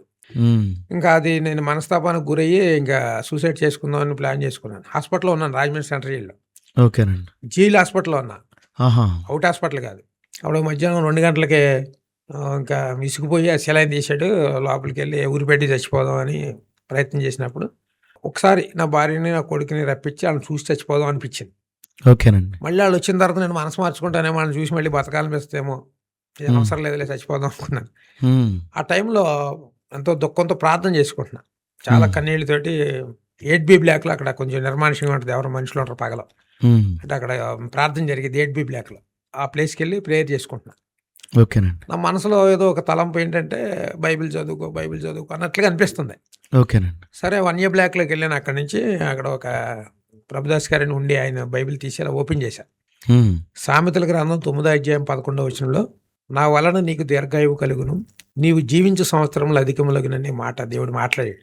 వాక్యం ద్వారా మాట్లాడాడు. ఓకేనండి. అప్పుడు సిగ్గుపడి, బాధపడి, ఏడ్చి నేను ఒక అవిశ్వాసిలా ప్రవర్తించాను ప్రభు, నన్ను క్షమించు. ఇంక నేను చచ్చినా సావను, హ్మ్. నీకోసమే బతుకుతాను అనుకున్నాను. అందుకే 118వ కీర్తనలో 17, 18 వచనాలు 2 నా హృదయం అనే పలక మీద రాసుకున్నా. ముందు ఎక్కడికి వెళ్ళినా 18వ వచనం చదివేస్తాను, తర్వాత 17వ వచనం చదివేస్తాను. హ్మ్. యెహోవా నన్ను కఠినంగా శిక్షించని ఆయన నన్ను మరణమునకు అప్పగింపలేదని. ఓకే. 17 నేను చావను, సజీవుడిన యెహోవా క్రియలు వివరించేదనని. అది నా లైఫ్‌కి అప్లై చేసుకుని ప్రైజ్ లార్డ్. ఇప్పటివరకు ఆ టెస్టిమనీలు చేస్తాను. ఆ తర్వాత మళ్ళీ ఇప్పుడు కూడా ఆ దేవుడు ఆ శక్తిని ఇచ్చాడు, హ్మ్. ఆ బలాన్ని ఇచ్చాడు. ఓకే. హెల్త్ విషయంలో కూడా చాలా కేర్‌ఫుల్‌గా ఉంటా. ఏం తినాలి, ఏం తాగాలి. హ్మ్. హ్మ్. హ్మ్. డయాబెటిక్ వచ్చి 18 ఏళ్ళు అయింది. అదే ఆ సిచ్యువేషన్‌లో ఆ! విషయం జరిగింది. ఏంటంటే ఒక చోట భోజనాలు జరుగుతున్నాయి. హ్మ్. మీరు ఆ టేబుల్ దగ్గర ఉన్నారు. హ్మ్. ఉంటే ఒక ఆయన తీసుకొచ్చి బూరేస్తే, ఆ బూరికి నాకు గొడవైంది తీసేయండి అన్నారంట. బూరికి మీకు గొడవ అవడం ఏంటి అని ఆ ఏసే అబ్బాయి విచిత్రంగా చూస్తే, దానికి నాకు గొడవైంది అర్జెంట్‌గా తీసేయండి అన్నారు. నాకు ఆ సిచ్యువేషన్ విన్నప్పుడు చాలా నవ్వు అనిపించింది. అంటే నాకు షుగర్ ఉంది, నేను తిన్ను అనే టైప్‌లో కాకుండా వేరే కోణంలో. అయితే మీ మీ అబ్బాయి వాళ్ళకి బాబు పుట్టే టైంలో హ్మ్. చాలా సివియర్ సిచ్యువేషన్ ఎదుర్కొన్నారు. హ్మ్. ఆ టైంలో అసలు ఆ సిచ్యువేషన్ మీరు ఎలా బేర్ చేశారు? అప్పుడు మా కోడలికి డెంగ్యూ ఫీవర్ వచ్చింది డెలివరీ టైంలో. డెలివరీ టైంలో. ఓకే. తనకు ప్లేట్లెట్స్ 20,000కి పడిపోయినాయి. ఓకే. డాక్టర్లు ఏమన్నారంటే ఆపరేషన్ చేస్తే బ్లీడింగ్ ఫ్లో ఆగదన్నారు. ఆ! రక్తం గడ్డగట్టదు, ఫ్లో అయిపోద్ది. హ్మ్. దానివల్ల అమ్మాయి చచ్చిపోద్ది అన్నారు. లేదు, ఆపరేషన్ చేయకపోతే ఒక 4 డేస్ ఉంటే పిల్లోడు బ్రెయిన్‌కి తప్ప మిగతా అవయవాలకే బ్లడ్ సర్క్యులేషన్ జరగట్లేదు, బాబు చచ్చిపోతాడు, ఏం చేయమంటారన్నారు. హ్మ్. పిల్లోడు చచ్చిపోయినా పర్లేదండి, మా కోడలు బ్రతకాలి హ్మ్. కాబట్టి తనని ఏదైనా ఉంచండి అని చెప్పాం, బయటకొచ్చాం. కానీ ఈ విషయాలు ఏమీ మా కోడలికి తెలీదు. ఓకే. ఆ అమ్మాయి పేరు ప్రసన్న. తనకు తెలీదు. ఇది మాకే తెలుసు. హ్మ్. నా భార్య ఏడుస్తుంటే, నా భార్య ఏడుస్తుంది చూసి నా కళ్ళంట నీళ్ళు తిరిగినాయి. ఓకే. ఎందుకు తిరిగినాయి అంటే, మా ప్రసన్నని వీల్ చైర్‌లో కూర్చోబెట్టారు. ఆ పక్కన మా అబ్బాయి నుంచుని అలా కిందకి అలాగా ఏంటో చూస్తున్నాడు అలాగా. ఏదో ఆలోచనలో ఉన్నాడు కిందకి చూస్తా. ఇప్పుడు ఈ అమ్మాయి చచ్చిపోతే ఈడి పరిస్థితి ఏంటి? ఆడికి ఆల్రెడీ ఒక కూతురు ఉంది కదా! హ్మ్. ఆడు ఏమైపోతాడో అని ఆ థాట్ వచ్చినప్పుడు కళ్ళంట నీళ్ళు తిరిగినాయి. ఆ అమ్మాయి చచ్చిపోద్దని, ఇప్పుడు నా కొడుకు చచ్చిపోద్దని, అందరం చచ్చిపోతాం, అందరం ప్రభు దగ్గర ఉంటాం. మాకు ఆ భయం ఉండదు. హ్మ్. నేను ఒక సేవకుడి ద్వారా నేను నా భార్యకి చెప్తాను బయటికెళ్ళినప్పుడు. ఒకవేళ దారిలో యాక్సిడెంట్ అయి చచ్చిపోతే నీ కోసం అక్కడ వెయిట్ చేస్తాను, నువ్వు వెనకాల వచ్చేయని నేను చెప్తా. అదేం భయపడను. ఆ సిచ్యువేషన్ మా అబ్బాయిని చూసి బాధేసింది. ఓకే. అంటే చిన్న వయసు ఆడికి ఇంత పెద్ద కష్టం వాడికొచ్చింది. నేను పైగా డబుల్ నుంచుంటానికి కూడా ఓపిక లేని పరిస్థితిలో ఉన్నాడు. హ్మ్. వాడికి ఏదైనా అయితే నేను తట్టుకోలేను. ఎవడైనా ఇప్పుడు అవునండి. అబ్రాహాముతో చెప్పాడు కదా, నువ్వు ప్రేమించి నీ కుమారుడైన ఇస్సాకని. అలా మనం కుమారుని ప్రేమిద్దాం కదా! అవునండి. అంటే ఆడి లైఫ్ ఏమవుద్ది? ఇప్పుడు ఆ ఓకే. అమ్మాయి చచ్చిపోతే ఆ చిన్న పిల్లతోటి ఆడి జీవితం ఏమవుద్ది? హ్మ్. ఆ ఆలోచన అనిపించింది. కానీ మాకు దేవుడు కూడా ఆ విషయాల్లో నడిపించాడు. మా చర్చిలో అమ్మాయి ద్వారా సుష్మిత అని హ్మ్. మాకు ఒక ఐడియా ఇచ్చి వేరే ఓకేనండి. ప్లేస్‌కి నడిపించాడు. అసలు ఆపరేషన్ సక్సెస్‌ఫుల్ జరిగింది. ఓకేనండి. నా కోడలంటే నాకు నిజంగా నాకు కూతురు లేదు, నా కూతురే. ఓకేనండి. తనంటే నాకంత ప్రేమ. కూతురు ఇలాగనే చూసుకుంటా. బతికి బట్టకట్టారు అందరూను. హ్మ్. సంతోషం. ప్రభు దయ. దేవునికి స్తోత్రం. అంతే. హల్లెలూయా. అంతే. అయితే మీరు ఇంతకుముందు చాలా క్రూయల్‌గా, కొంచెం హింసాత్మకంగా, ఎవరి మాట లెక్క చేయకుండా, ఆఖరికి పేరెంట్స్‌ని కూడా మీరు చనిపోతే నేను ఇంకా ఫ్రీగా ఉంటాను అనే ఇలాంటి ఒక మనస్తత్వంలో ఉండేవారు కదా! ప్రభువుని నమ్ముకున్నాక మీరు సువార్త చేస్తున్నప్పుడు గానీ, లేదా మీ సన్నిహితుల వాళ్ళు గానీ ఎప్పుడైనా మీకు తీవ్రమైన, ఇప్పుడు నాకు భయపడట్లేదు, ఒకప్పుడు నన్ను చూస్తే భయపడేవారు, ఇప్పుడు నేను ప్రభువుని నమ్ముకున్నాను కాబట్టి వీళ్ళకి నేనేంటో తెలియట్లేదు, ఒకసారి ఆ పాత కోపం చూపిద్దామని ఎప్పుడైనా అనుకున్నారా? అలాంటి సిట్యుయేషన్ అంటే ఒక్కసారి అనిపించింది నాకు. హ్మ్. ఒకసారి వాడికి ఎంతో నేను మేలు చేశా. హ్మ్. చాలా ఉపకారం చేశాను. ఆ టైంలో మా అబ్బాయి మ్యారేజ్ విషయంలో ఒకడెవడో తప్పుడుగా మాట్లాడాడు. ఓకే అండి. అప్పుడు నాకు అనిపించింది, అసలా మన క్రిస్టియన్ అవ్వటం బట్టి కదా వీళ్ళందరూ డ్రామాలు ఆడుతున్నారా? అదే మామూలుగా ఉంటే ఈ పాటికి ఒక్కొక్కడితో తొక్క తీసేద్దాం అలా అనిపించింది. తర్వాత నేను ఇదివరకు ఒకడికి చెప్పింది నాకు గుర్తొచ్చింది. అంటే హ్మ్. నీలో పాతోడు ఇంకా సావలేదా? అపరిచితుడు ఇంకా అలాగే ఉన్నాడా అని నాకు అనిపించి నేను మళ్ళీ ప్రభు దగ్గర సారీ ప్రభు అలా అనుకోవద్దని. నాకు కూడా కొంతమంది వెల్ విషర్స్ ఉన్నారు. ఓకే అండి. ఆళ్ళు చెప్పేవారు, దేవుడికి వదిలిపెట్టు, దేవుడు చూసుకుంటాడు.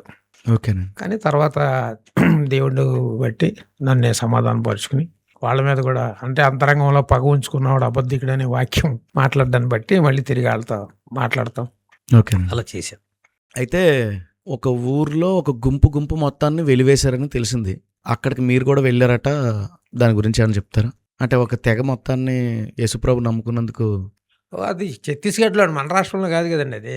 అదేండి. ఓకే. అది ఛత్తీస్గఢ్లో మాకు నరసాపురంలో సూర్యప్రకాష్ గారు అని, ఉమ్, కుక్కునూరులో బ్రదర్ జోసెఫ్ అని, వాళ్ళు ఛత్తీస్గఢ్ ఒరిస్సాలో మంచి పరిచయం, నిస్వార్థమైన పరిచయం, వాళ్ళ సొంత డబ్బు ఖర్చు పెట్టి పరిచయం చేస్తారు. ఓకే. దాంట్లో నేను ఒక పార్ట్ అనమాట. ఉమ్, నేను చాలాసార్లు వెళ్ళా. మేము మణిపూర్ కూడా వెళ్ళా. 10 లక్షలు అక్కడ వాళ్ళందరికీ ఎయిడ్ అందించాం అక్కడ మణిపూర్ ప్రజలకు కూడా. ఓకే అండి. వాళ్ళందరినీ అది మీరు చెప్పింది ఎక్కడ అంటే ఇదండి ఛత్తీస్గఢ్లోను, ఊరి పేరు నాకు గుర్తు రావట్లేదు. కుష్మా ఏదో ఫస్ట్ తగిలిద్ది మనకి, అది ఇటు ఒరిస్సా ఇటు వెళ్తాయి. అక్కడ వాళ్ళని వెలివేసేస్తే మేము వెళ్ళాం. ఓకే అండి. వెళ్ళి వాళ్ళకి అందరికీ ధైర్యం కొట్టేశారు, ఇవన్నీ దెబ్బలు ఆ, ధైర్యం. ఆ ఊర్లోంచి వెలివేశారు కానీ మేము ఆ ఊర్లోకి ఎవరిని రానివ్వట్లేదు. వాళ్ళు ఓకే అండి. బయట నుంచి కూడా ఎవరిని రానివ్వట్లే. ఉమ్, అసలు ఏంటి పరిస్థితి తెలుసుకుందాం అంటే కూడా క్రిస్టియన్కి సంబంధించి తరపున వస్తుంటే వాళ్ళు కర్రలతోటి కత్తులతోటి దాడులు దిగుతున్నారు. ఓకే అండి. వెళ్ళాం, వాళ్ళకి కావాల్సిన మెటీరియల్ అంతా కొనిచ్చాం. ఒక 3 days వాళ్ళకి ధైర్యం చెప్పి వాళ్ళకి డబ్బులు ఇచ్చి, బట్టలు ఇచ్చి, బియ్యాలు, పప్పులు, ఉప్పులు అన్నీ ఇచ్చి వచ్చాం. ఓకే అండి. అంటే ఆ ఊరు పెద్దలతో మాట్లాడదాం అని. కానీ ఛత్తీస్గఢ్లో మన మాట ఎవడంటాడండి, ఇదేమో తాడేపల్లిగూడెం వచ్చేసాం.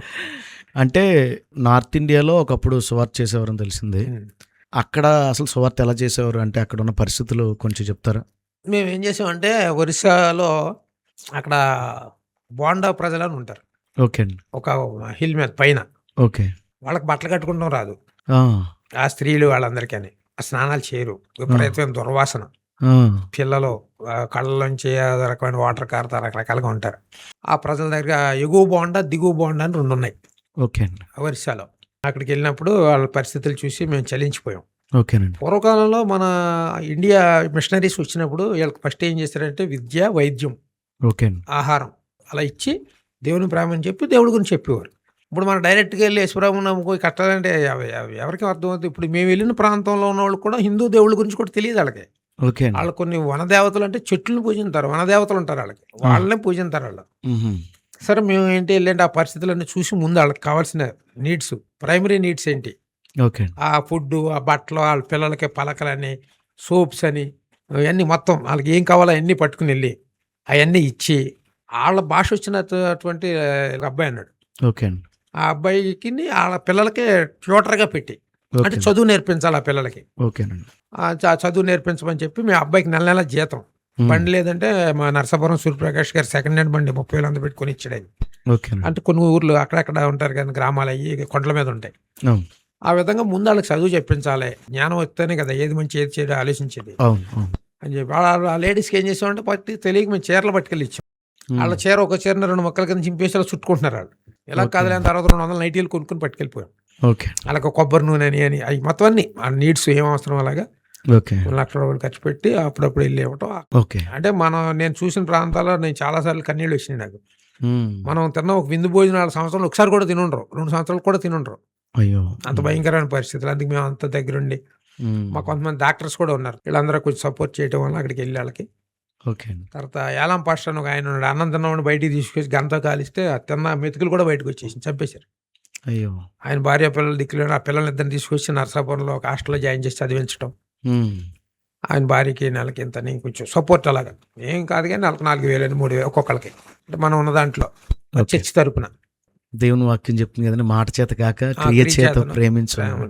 నిజంగా ఈ రోజుల్లో సువార్త ఎంత మందగించడానికి కారణం కూడా మీరు చెప్పిందే. ఎందుకంటే మిషనరీలు ముందు వాళ్ళు హెల్త్ నీడీ అని వాళ్ళ అవసరాలు తీర్చారు, తర్వాత వాళ్ళకి స్వేచ్ఛాపూరితంగా సువార్త ప్రకటించారు. నచ్చిన వారు, ఆ ప్రేమ అర్థమైన వాళ్ళు ప్రభులోకి వచ్చారు.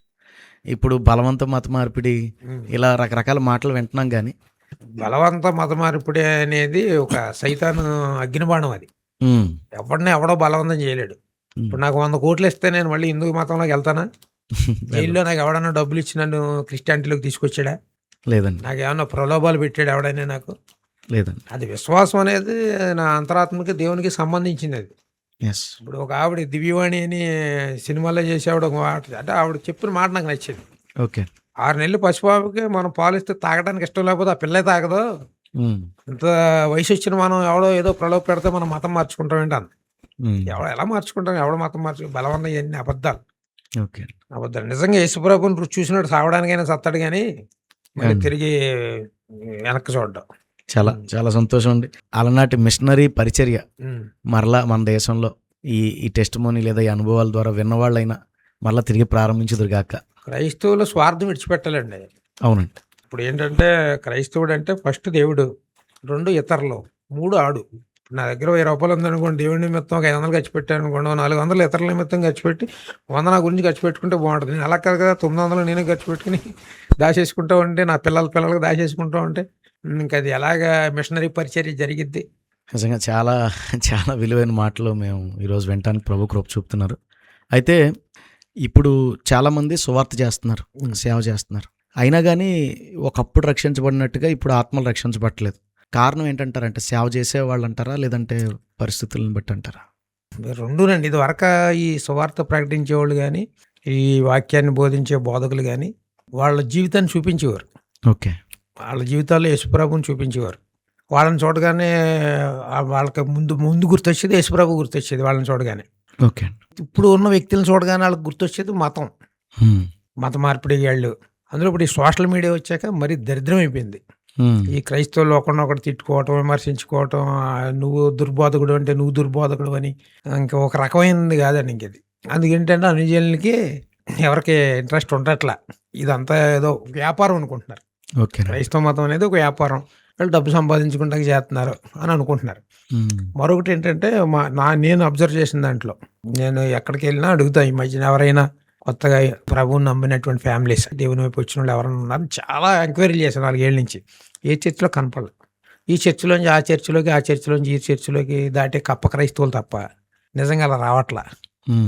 దానికి కారణం ఏంటంటే అదే చాలామందికి ప్రేయర్ లేని సేవకులు ఉన్నారు, ప్రార్థన లేని సేవకులు ఉన్నారు. సేవ చేసేవాళ్ళ గురించి చెప్తున్నాను. ఓకేనండి. తర్వాత లైఫ్ కూడా అలాగ లేదు, సాక్ష్యం లేదు. 90% వరకు అంతా ఫేక్ క్రిస్టియన్సే. నేను చూస్తున్నాను, వెళ్తున్నాను, మీటింగ్లకి వెళ్తున్నాను, పెళ్ళిళ్ళ దగ్గరికి వచ్చేటప్పటికి అన్య మతాచారాలే. మళ్ళీ కులం అదే. డబ్బు విషయంలో ఇప్పుడు వేరు డినామినేషన్లు ఉన్న, డబ్బు విషయంలో అందరితో ఒకటే డినామినేషన్ క్రిస్టియన్స్ది. అలాగా మరి ఇంకా యేసుప్రభుని ఎవడో చూపించట్లేదు నాకు తెలిసి. ఎక్కడో రేర్గా ఉన్నారు ఈ అరణ్యంలో ఉన్న బాప్టిస్ట్ చౌహాన్ లాంటి వాళ్ళు, వాళ్ళకి పబ్లిసిటీ ఉండదు కదా. అవునండి. ప్రస్తుతానికైతే పూర్వకాలంలో ఉన్నట్లుగా ఏమి లేదు క్రిస్టియానిటీలో. అలాంటి ఎక్కడో ఒకళ్ళు, 2, 3, 4 వేళ్ల మీద లెక్క పెట్టేటువంటి సేవకులు ప్రేయర్లోను, వాక్యంలోను, లైఫ్లో జీవించే వాళ్ళు ఉన్నారు. కానీ చూస్తున్నారుగా సోషల్ మీడియాలో ఎంత భయంకరంగా ఉందో. అవునండి. అవునండి. వాక్యాన్ని ఎవడికి అనుకూలంగా వక్రీకరించి మాట్లాడుతున్నారు. అవునండి. చాలా బాధ కలుగుతుంది. కాబట్టి ఆ లైఫ్ కనపడితే ఎవడైనా చేంజ్ అవుతాడు. వ్యక్తిగతమైన సువార్త ఏ తరంలో అయినా దేవునికి ఆయనకి శేషం ఉందండి ప్రజలు. హల్లెలూయా. ఏ తరంలో అయినా ఆయనకు ఉంది. ఈ తరం ఏంటి ఇలా అయిపోయింది అనుకుంటాకి లేదు, ఉన్నారు. కాకపోతే యేసుప్రభు చెప్పాడు అంచెదినాల గురించి, ఆ మనుషులు ఎలా ఉంటారనేది ఆయన చెప్పాడు. అంచెదినాలకు వచ్చేటప్పటికి భ్రష్టత్వం అనేది మొట్టమొదటి సంఘాల్లోనే ప్రారంభం అవుద్దని, సాతానికి కూడా సమయం కొంచెంగా ఉండటం వల్ల ఆడందరినీ మనుషులందరినీ చెరపడుతున్నాడని. వాక్యం జరగాలి కదా, నెరవేరాలి కదా. అవునండి. మనం ఆడు మారతలేదు, ఈడు మారతలేదు అనుకుంటా ఏమి లేదు. ఆయన ఆకర్షించకపోతే ఎవడైనా అద్దకు రాడు. ముందు మనం మారితే ఆ తర్వాత ఆటోమేటిక్గా సొసైటీ మారుద్ది. కొత్తగా సేవకి వెళ్ళే వాళ్ళకి మీరు ఇచ్చే సలహాలేంటి? ప్రభు పిలుపు లేకుండా వెళ్ళొద్దని, సేవ పిలుపు లేకుండా నువ్వు సేవను పాడు చేయొద్దని వెళ్ళి. ఇప్పుడు మా అబ్బాయి ఒకరోజు అన్నాడు, దేవుడు నన్ను సేవకు పిలుస్తున్నాడు అన్నాడు. నీకు చెప్పాడా అన్నాను. అన్నాడు. నీకు చెప్తే నాకు చెప్తాడులే అన్నాను. సేవ అనేది ఇది వంశపారంపర్యంగా చేసేది కాదు. సంఘం అనేది నీ బాబుది కదా. ఇది సంఘం క్రీస్తు యొక్క శరీరం, అది ఆయన రక్తంతో కట్టబడింది అది. కాబట్టి నువ్వు ఇప్పుడు ఏదో ఉద్యోగం చేసుకుంటున్నావు కదా, టాటా కంపెనీలో ఎక్కడ ఉద్యోగం చేసుకుంటున్నావు, నీకు వచ్చే జీతాన్ని మా ఇంట్లో ఒక పైసా ఇవ్వక్కర్లేదు. ఒరిస్సా, ఛత్తీస్గఢ్ అలాంటి ప్రాంతాల్లో కొంతమంది సేవకులు ఉన్నారు చాలా నిరుపేద పరిస్థితుల్లో, వాళ్ళకి పంపించు. అది నీకు పరలోకంలో ధనం దాచుకున్నట్టు ఉంటుంది. అంతేగాని తెర మీద కనపడాలని చూడదు. నేను చెప్పా. ఆగిపోయాడు. 2 నెలలు పోయిన తర్వాత మళ్ళీ వచ్చాడు. నాకు అసలు మా ఇంటికి పెద్ద పెద్ద దైవజనులు వచ్చేవారు. ప్రకాష్ గారు వచ్చేవారు, స్వామి గారు వచ్చేవారు, డాక్టర్ విజయ్ గారు అంటే చాలామంది పెద్ద పెద్దలు వచ్చేవారు. వాళ్ళందరూ కూడా నువ్వు సేవ చేయాలి బాబు అంటే ఆడికి ఇష్టం ఉండేది కదా అప్పట్లో. మధ్యలో ఈడుగా ఏంటారు బాబు ఇలా వచ్చి నేను సేవ చేస్తాను అంటున్నాడు అని చెప్పి నాకు భయం వేసింది. వద్దురా అని చెప్పా. మళ్ళీ వచ్చి అడిగితే నేను ఒప్పుకోలేదు. నీకు చెప్పినా నాకు చెప్తాడారా, కొన్నేళ్ళకి చెప్పినట్టు పేదరికి చెప్పినట్టు కొన్నేళ్ళు వాళ్ళు చెప్పినట్టుగా చెప్తాడులే, కంగారు పడతా. అప్పుడు గుండూరు లూథరన్ చర్చిలో పాస్టర్స్ మీటింగ్ జరుగుతున్నప్పుడు అక్కడ మాట్లాడుతున్న ప్రీచరు, సేవకు వస్తున్నవాడిని నువ్వు ఎందుకు అడ్డగిస్తున్నావు అన్నాడు ఇలా పెట్టి. అప్పుడు ఈడు వెనక్కి తిరిగి ఇలా చూశాడు నా వైపు. వీడు మన మీద ఫోకస్ చేసేళ్ళని నాకు అర్థమయ్యి, సరే దేవుని పిలుపుని మనం తాగకపోయాను. బయటికి వెళ్ళిన తర్వాత సారీ అయితే ప్రభు నడిపిస్తే ఖచ్చితంగా చెయ్యని చెప్పి అలా ప్రభు పిలుపుప్పుడు ఆ సేవ చేస్తున్నాడు. తాడేపల్లిగూడెంలో ఆ ఏరియాలో ఆ చర్చికి మంచి సాక్ష్యం ఉంది. అమ్మో ఈ చర్చిలో చాలా జాగ్రత్తగా ఉండాలి. ఉండలేని వాళ్ళు పోయిన వాళ్ళు కూడా అంతమంది ఉన్నారు. ఓకే అండి. ఇప్పుడు వాక్యానుసారంగా నిలబడలేని వాళ్ళు పోయిన వాళ్ళు చాలా మంది ఉన్నారు. ఫోన్లో పొట్టి అంతా ఉంటే మనకెందుకు తగలబెడతా తప్ప దేనికి పని చేయని పొట్టిపోనే ఉన్న గట్టి కింద 4 ఉంటే చాలే అని చెప్పేసి పరిచర్య దేవుడు అతన్ని ఎన్నుకున్నాడని ఆ ప్రీచింగ్ ద్వారా ఆ లైఫ్ స్టైల్ ద్వారా నాకు అర్థమైంది. అలా ప్రభు పిలిస్తే సేవకు ఎవడైనా రావచ్చు. ప్రభు పిలవకుండా సేవకు రావడం అనేది అంటే పరిచర్యలో నానా విధాలు ఉన్నాయి. అంటే నీ దేనికి పిలిచాడో అదే చెయ్యి. ఓకే. ఇంకో దాంట్లో ఏలెట్టి ఎక్స్ట్రా చేసి అలా చేయకూడదు. ఇప్పుడు ఇది అందుకే నాశనం అయిపోయింది. సేవ నాశనం చేసేసారు, చాలామంది భ్రష్టు పట్టించారు. చాలా చులకనగా ఉంటుంది. అలాగే రాయుడు సేవలోకి వచ్చాడు. సేవకు వచ్చినోడు ఏంటంటే ఖచ్చితంగా 2 కొరింథీ పత్రిక 5వ అధ్యాయం 15వ వచనాన్ని ఫాలో అయ్యేవాడు అయితేనే రావాలి, సేవ చేయాలి, లేదా చేయకూడదు. అంతే నా ఉద్దేశం. చాలా సంతోషం అండి. చాలా విలువైన మాటలు. ఇంతవరకు మీ సాక్ష్యం తర్వాత కొన్ని విషయాలు కూడా మాట్లాడుకున్నాం. మేము అడగకుండానే చాలా విషయాలు కూడా మీరు చెప్పారు. సరే అండి, అయితే ఆఖరిగా ఈ సెషన్లో ఒక క్వశ్చన్ అడుగుతాను, తర్వాత మనం ర్యాపిడ్ ఫైర్లోకి వెళ్ళిపోదాం. జైలు అనుభవాల్ని కొద్దిసేపు అంటే బయట ఉన్న వాళ్ళకి అర్థం కావడానికి అసలు ఎలా ఉంటుంది దాని షెడ్యూల్? జైలు అంటే సూపర్నెంట్ని బట్టి ఉంటుంది. ఓకేనండి. జైలు అనేది అది భయంకరమైన శిక్ష. మన పేరెంట్స్ కానీ మన ఫ్రెండ్స్ కానీ మన మిత్రులు కానీ ఎవరు ఉండరు. బయట ఉంటే మనం ఇష్టం వచ్చినట్టు ఎక్కడికైనా తిరుగుతాం. ఇప్పుడు పక్షిని తీసుకొచ్చి పంజరంలో పెట్టి దానికి ఎటువంటి ఫ్రూట్స్ పెట్టినా దానికి ఇష్టం ఉండదు. అది స్వేచ్ఛగా ఎగిరి ఎంత దూరం అయినా ఎగిరి దానికి అది ఫుడ్ సంపాదించి తింటే అది హ్యాపీ అవుద్ది. అలాగే ఒక బెగ్గర్ని తీసుకొచ్చి జైల్లో పెట్టి నీకు ఉదయం సాయంత్రం టిఫిన్ పెడతాను వాడు ఇష్టపడ్డ ఉండడానికి. ఆడ అవసరంతో 5-6 ఏదో ఎక్కువ తిరిగాని అడుక్కుని అక్కడే బయటే ఉంటాను కానీ స్వేచ్ఛ లేని జీవితం నాకు వద్దంటాడు. జైల్లోకి వెళ్ళటం వల్ల నీకు సమయం గురించి కానీ, స్నేహితుల గురించి కానీ, నీ రక్త సంబంధికుల గురించి, నీ అన్నదమ్ములు, నీ పేరెంట్స్ అందరి గురించి నీకు తెలుస్తుంది. ఎవరు ఏంటనేది నీకు మొత్తం అంతా అవగాహన వస్తుంది. వాళ్ళ విలువ తెలుస్తుంది. వాళ్ళ విలువనే కాదు, అంటే ఇప్పటివరకు బయట ఉన్నప్పుడు నీతో ఎలా ఉన్నారో నువ్వు లోపలికి వెళ్ళిన తర్వాత వాళ్ళు ఎలా ప్రవర్తిస్తున్నారు, చేంజ్ అయిపోతారు అంతా. ఓకే, అర్థమవుతుందంటే అన్నదమ్ముల ఆస్తుల విషయాలు వాటిలో లోపల ఉన్నవాడు ఇంకా రాకుండా ఉంటేనే బాగుంటుంది అనుకుంటారు కొంతమంది.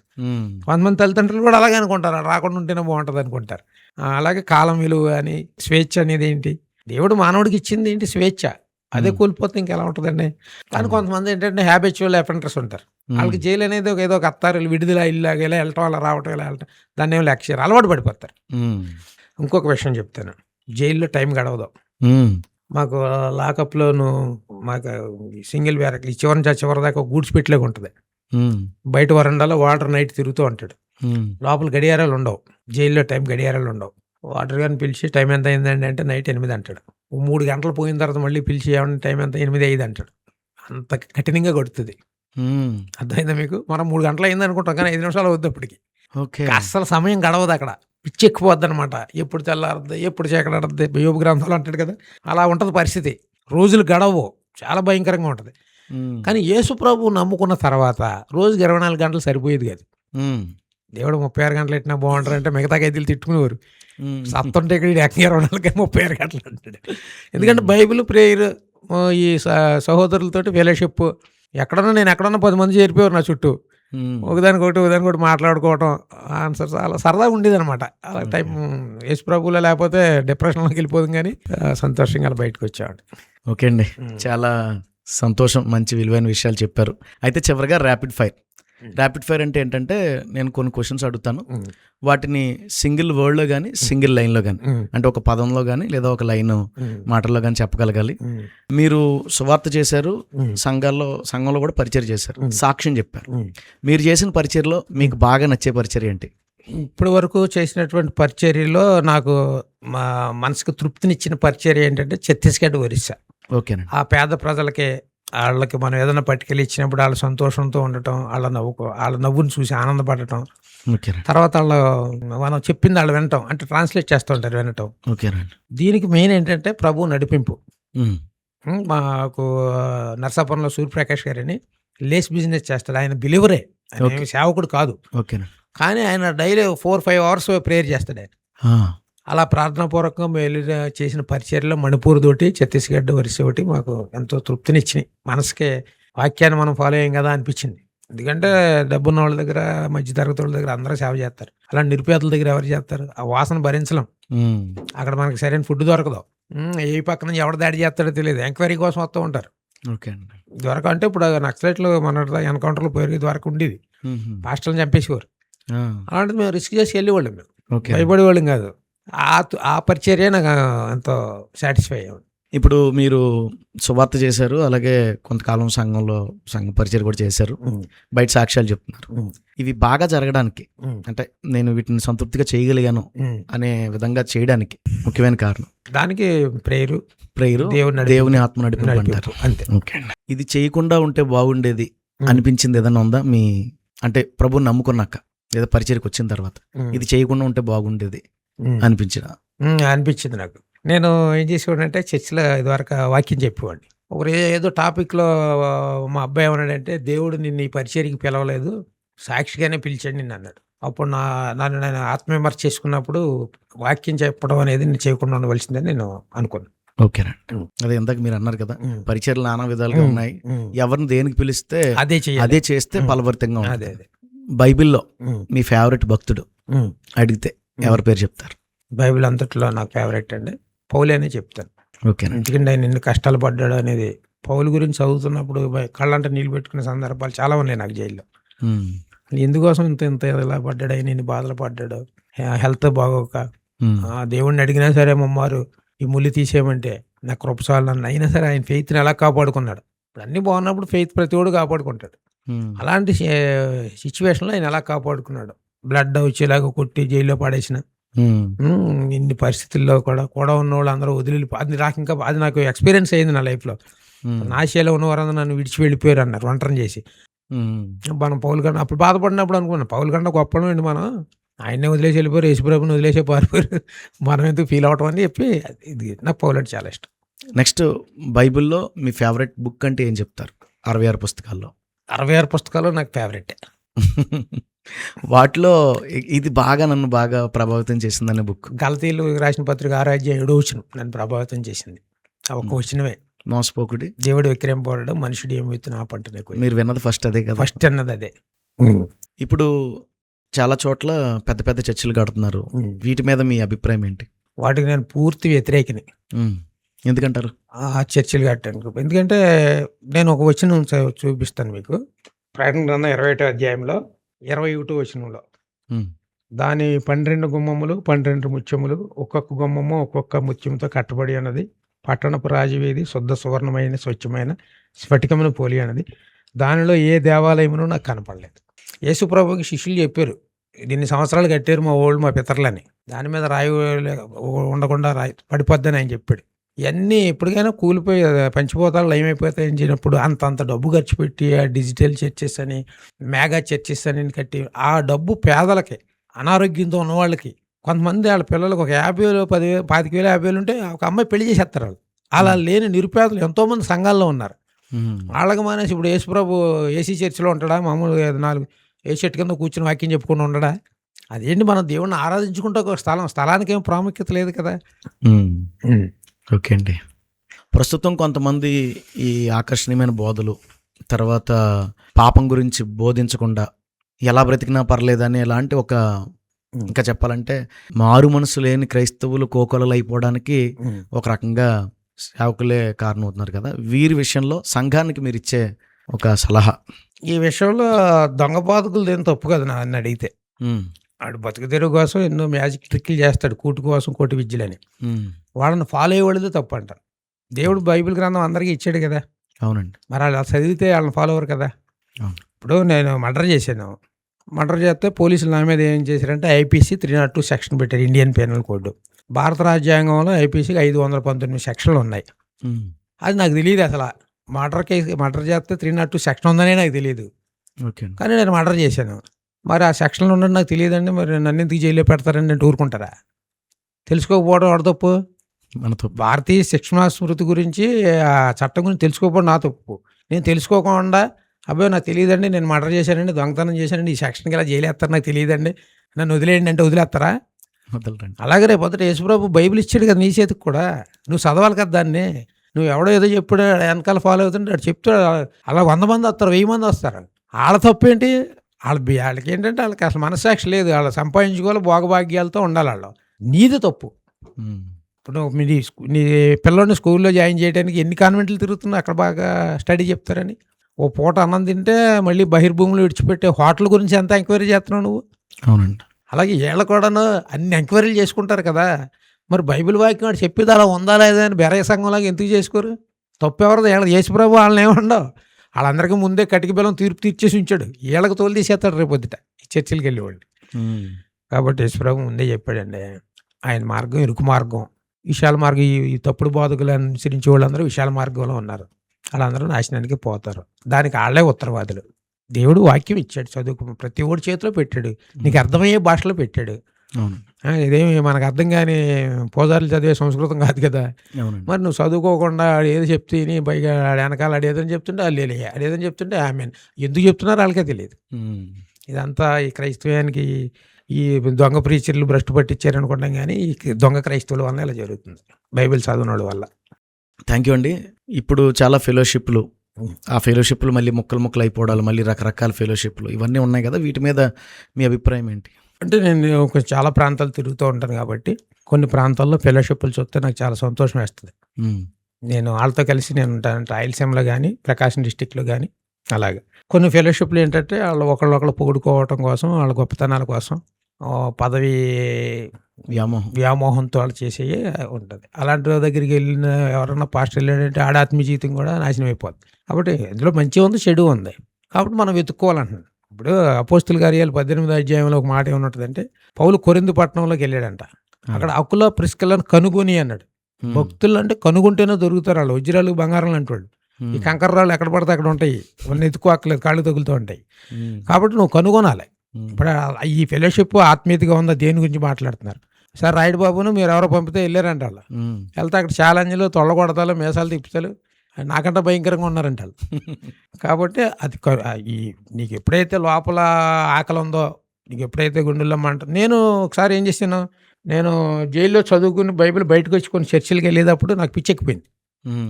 నేను చదివిన బైబిల్ వేరు, అక్కడ వాళ్ళు మాట్లాడుతున్నది వేరు, అక్కడ సేవకులు వాళ్ళ లైఫ్ స్టైల్ వేరు, డిఫరెంట్గా ఉంది. ఇప్పుడు యథార్థంగా దేవుడు అంటున్నాడు, చెప్తున్నాను, నా మధ్యగదిలోకి వెళ్ళి నేను గొక్కపెట్టి ఏడిసే దేవుడి దగ్గర. నేను ఏలియా ఎలీషాలని బైబిల్లోనైనా చూడటం, బయట ఉండరా అని చెప్పి ఏడిచాను నేను. కాబట్టి అది కనుగోవాలి మనం. మా ఇంటికి వచ్చారు ఒకసారి ఫెలోషిప్ చేయమని, మా ఇంటికి ఒక ఆయన వచ్చాడు. అంటే ఈ పాస్టర్స్లో కూడా కులానికి సంబంధించిన డివైడ్ అయిపోయారు, ఎవరి కులం వాళ్ళదే. ఆయన వచ్చి మన కులం వాళ్ళందరూ కంటే వాళ్ళు ఎక్కువ ఇదైపోతున్నారండి, మీకు ఈ తాడేపల్లి టౌన్ అప్ చెప్తాం మీకు అదండి అంటున్నాడు ఆయన వచ్చి.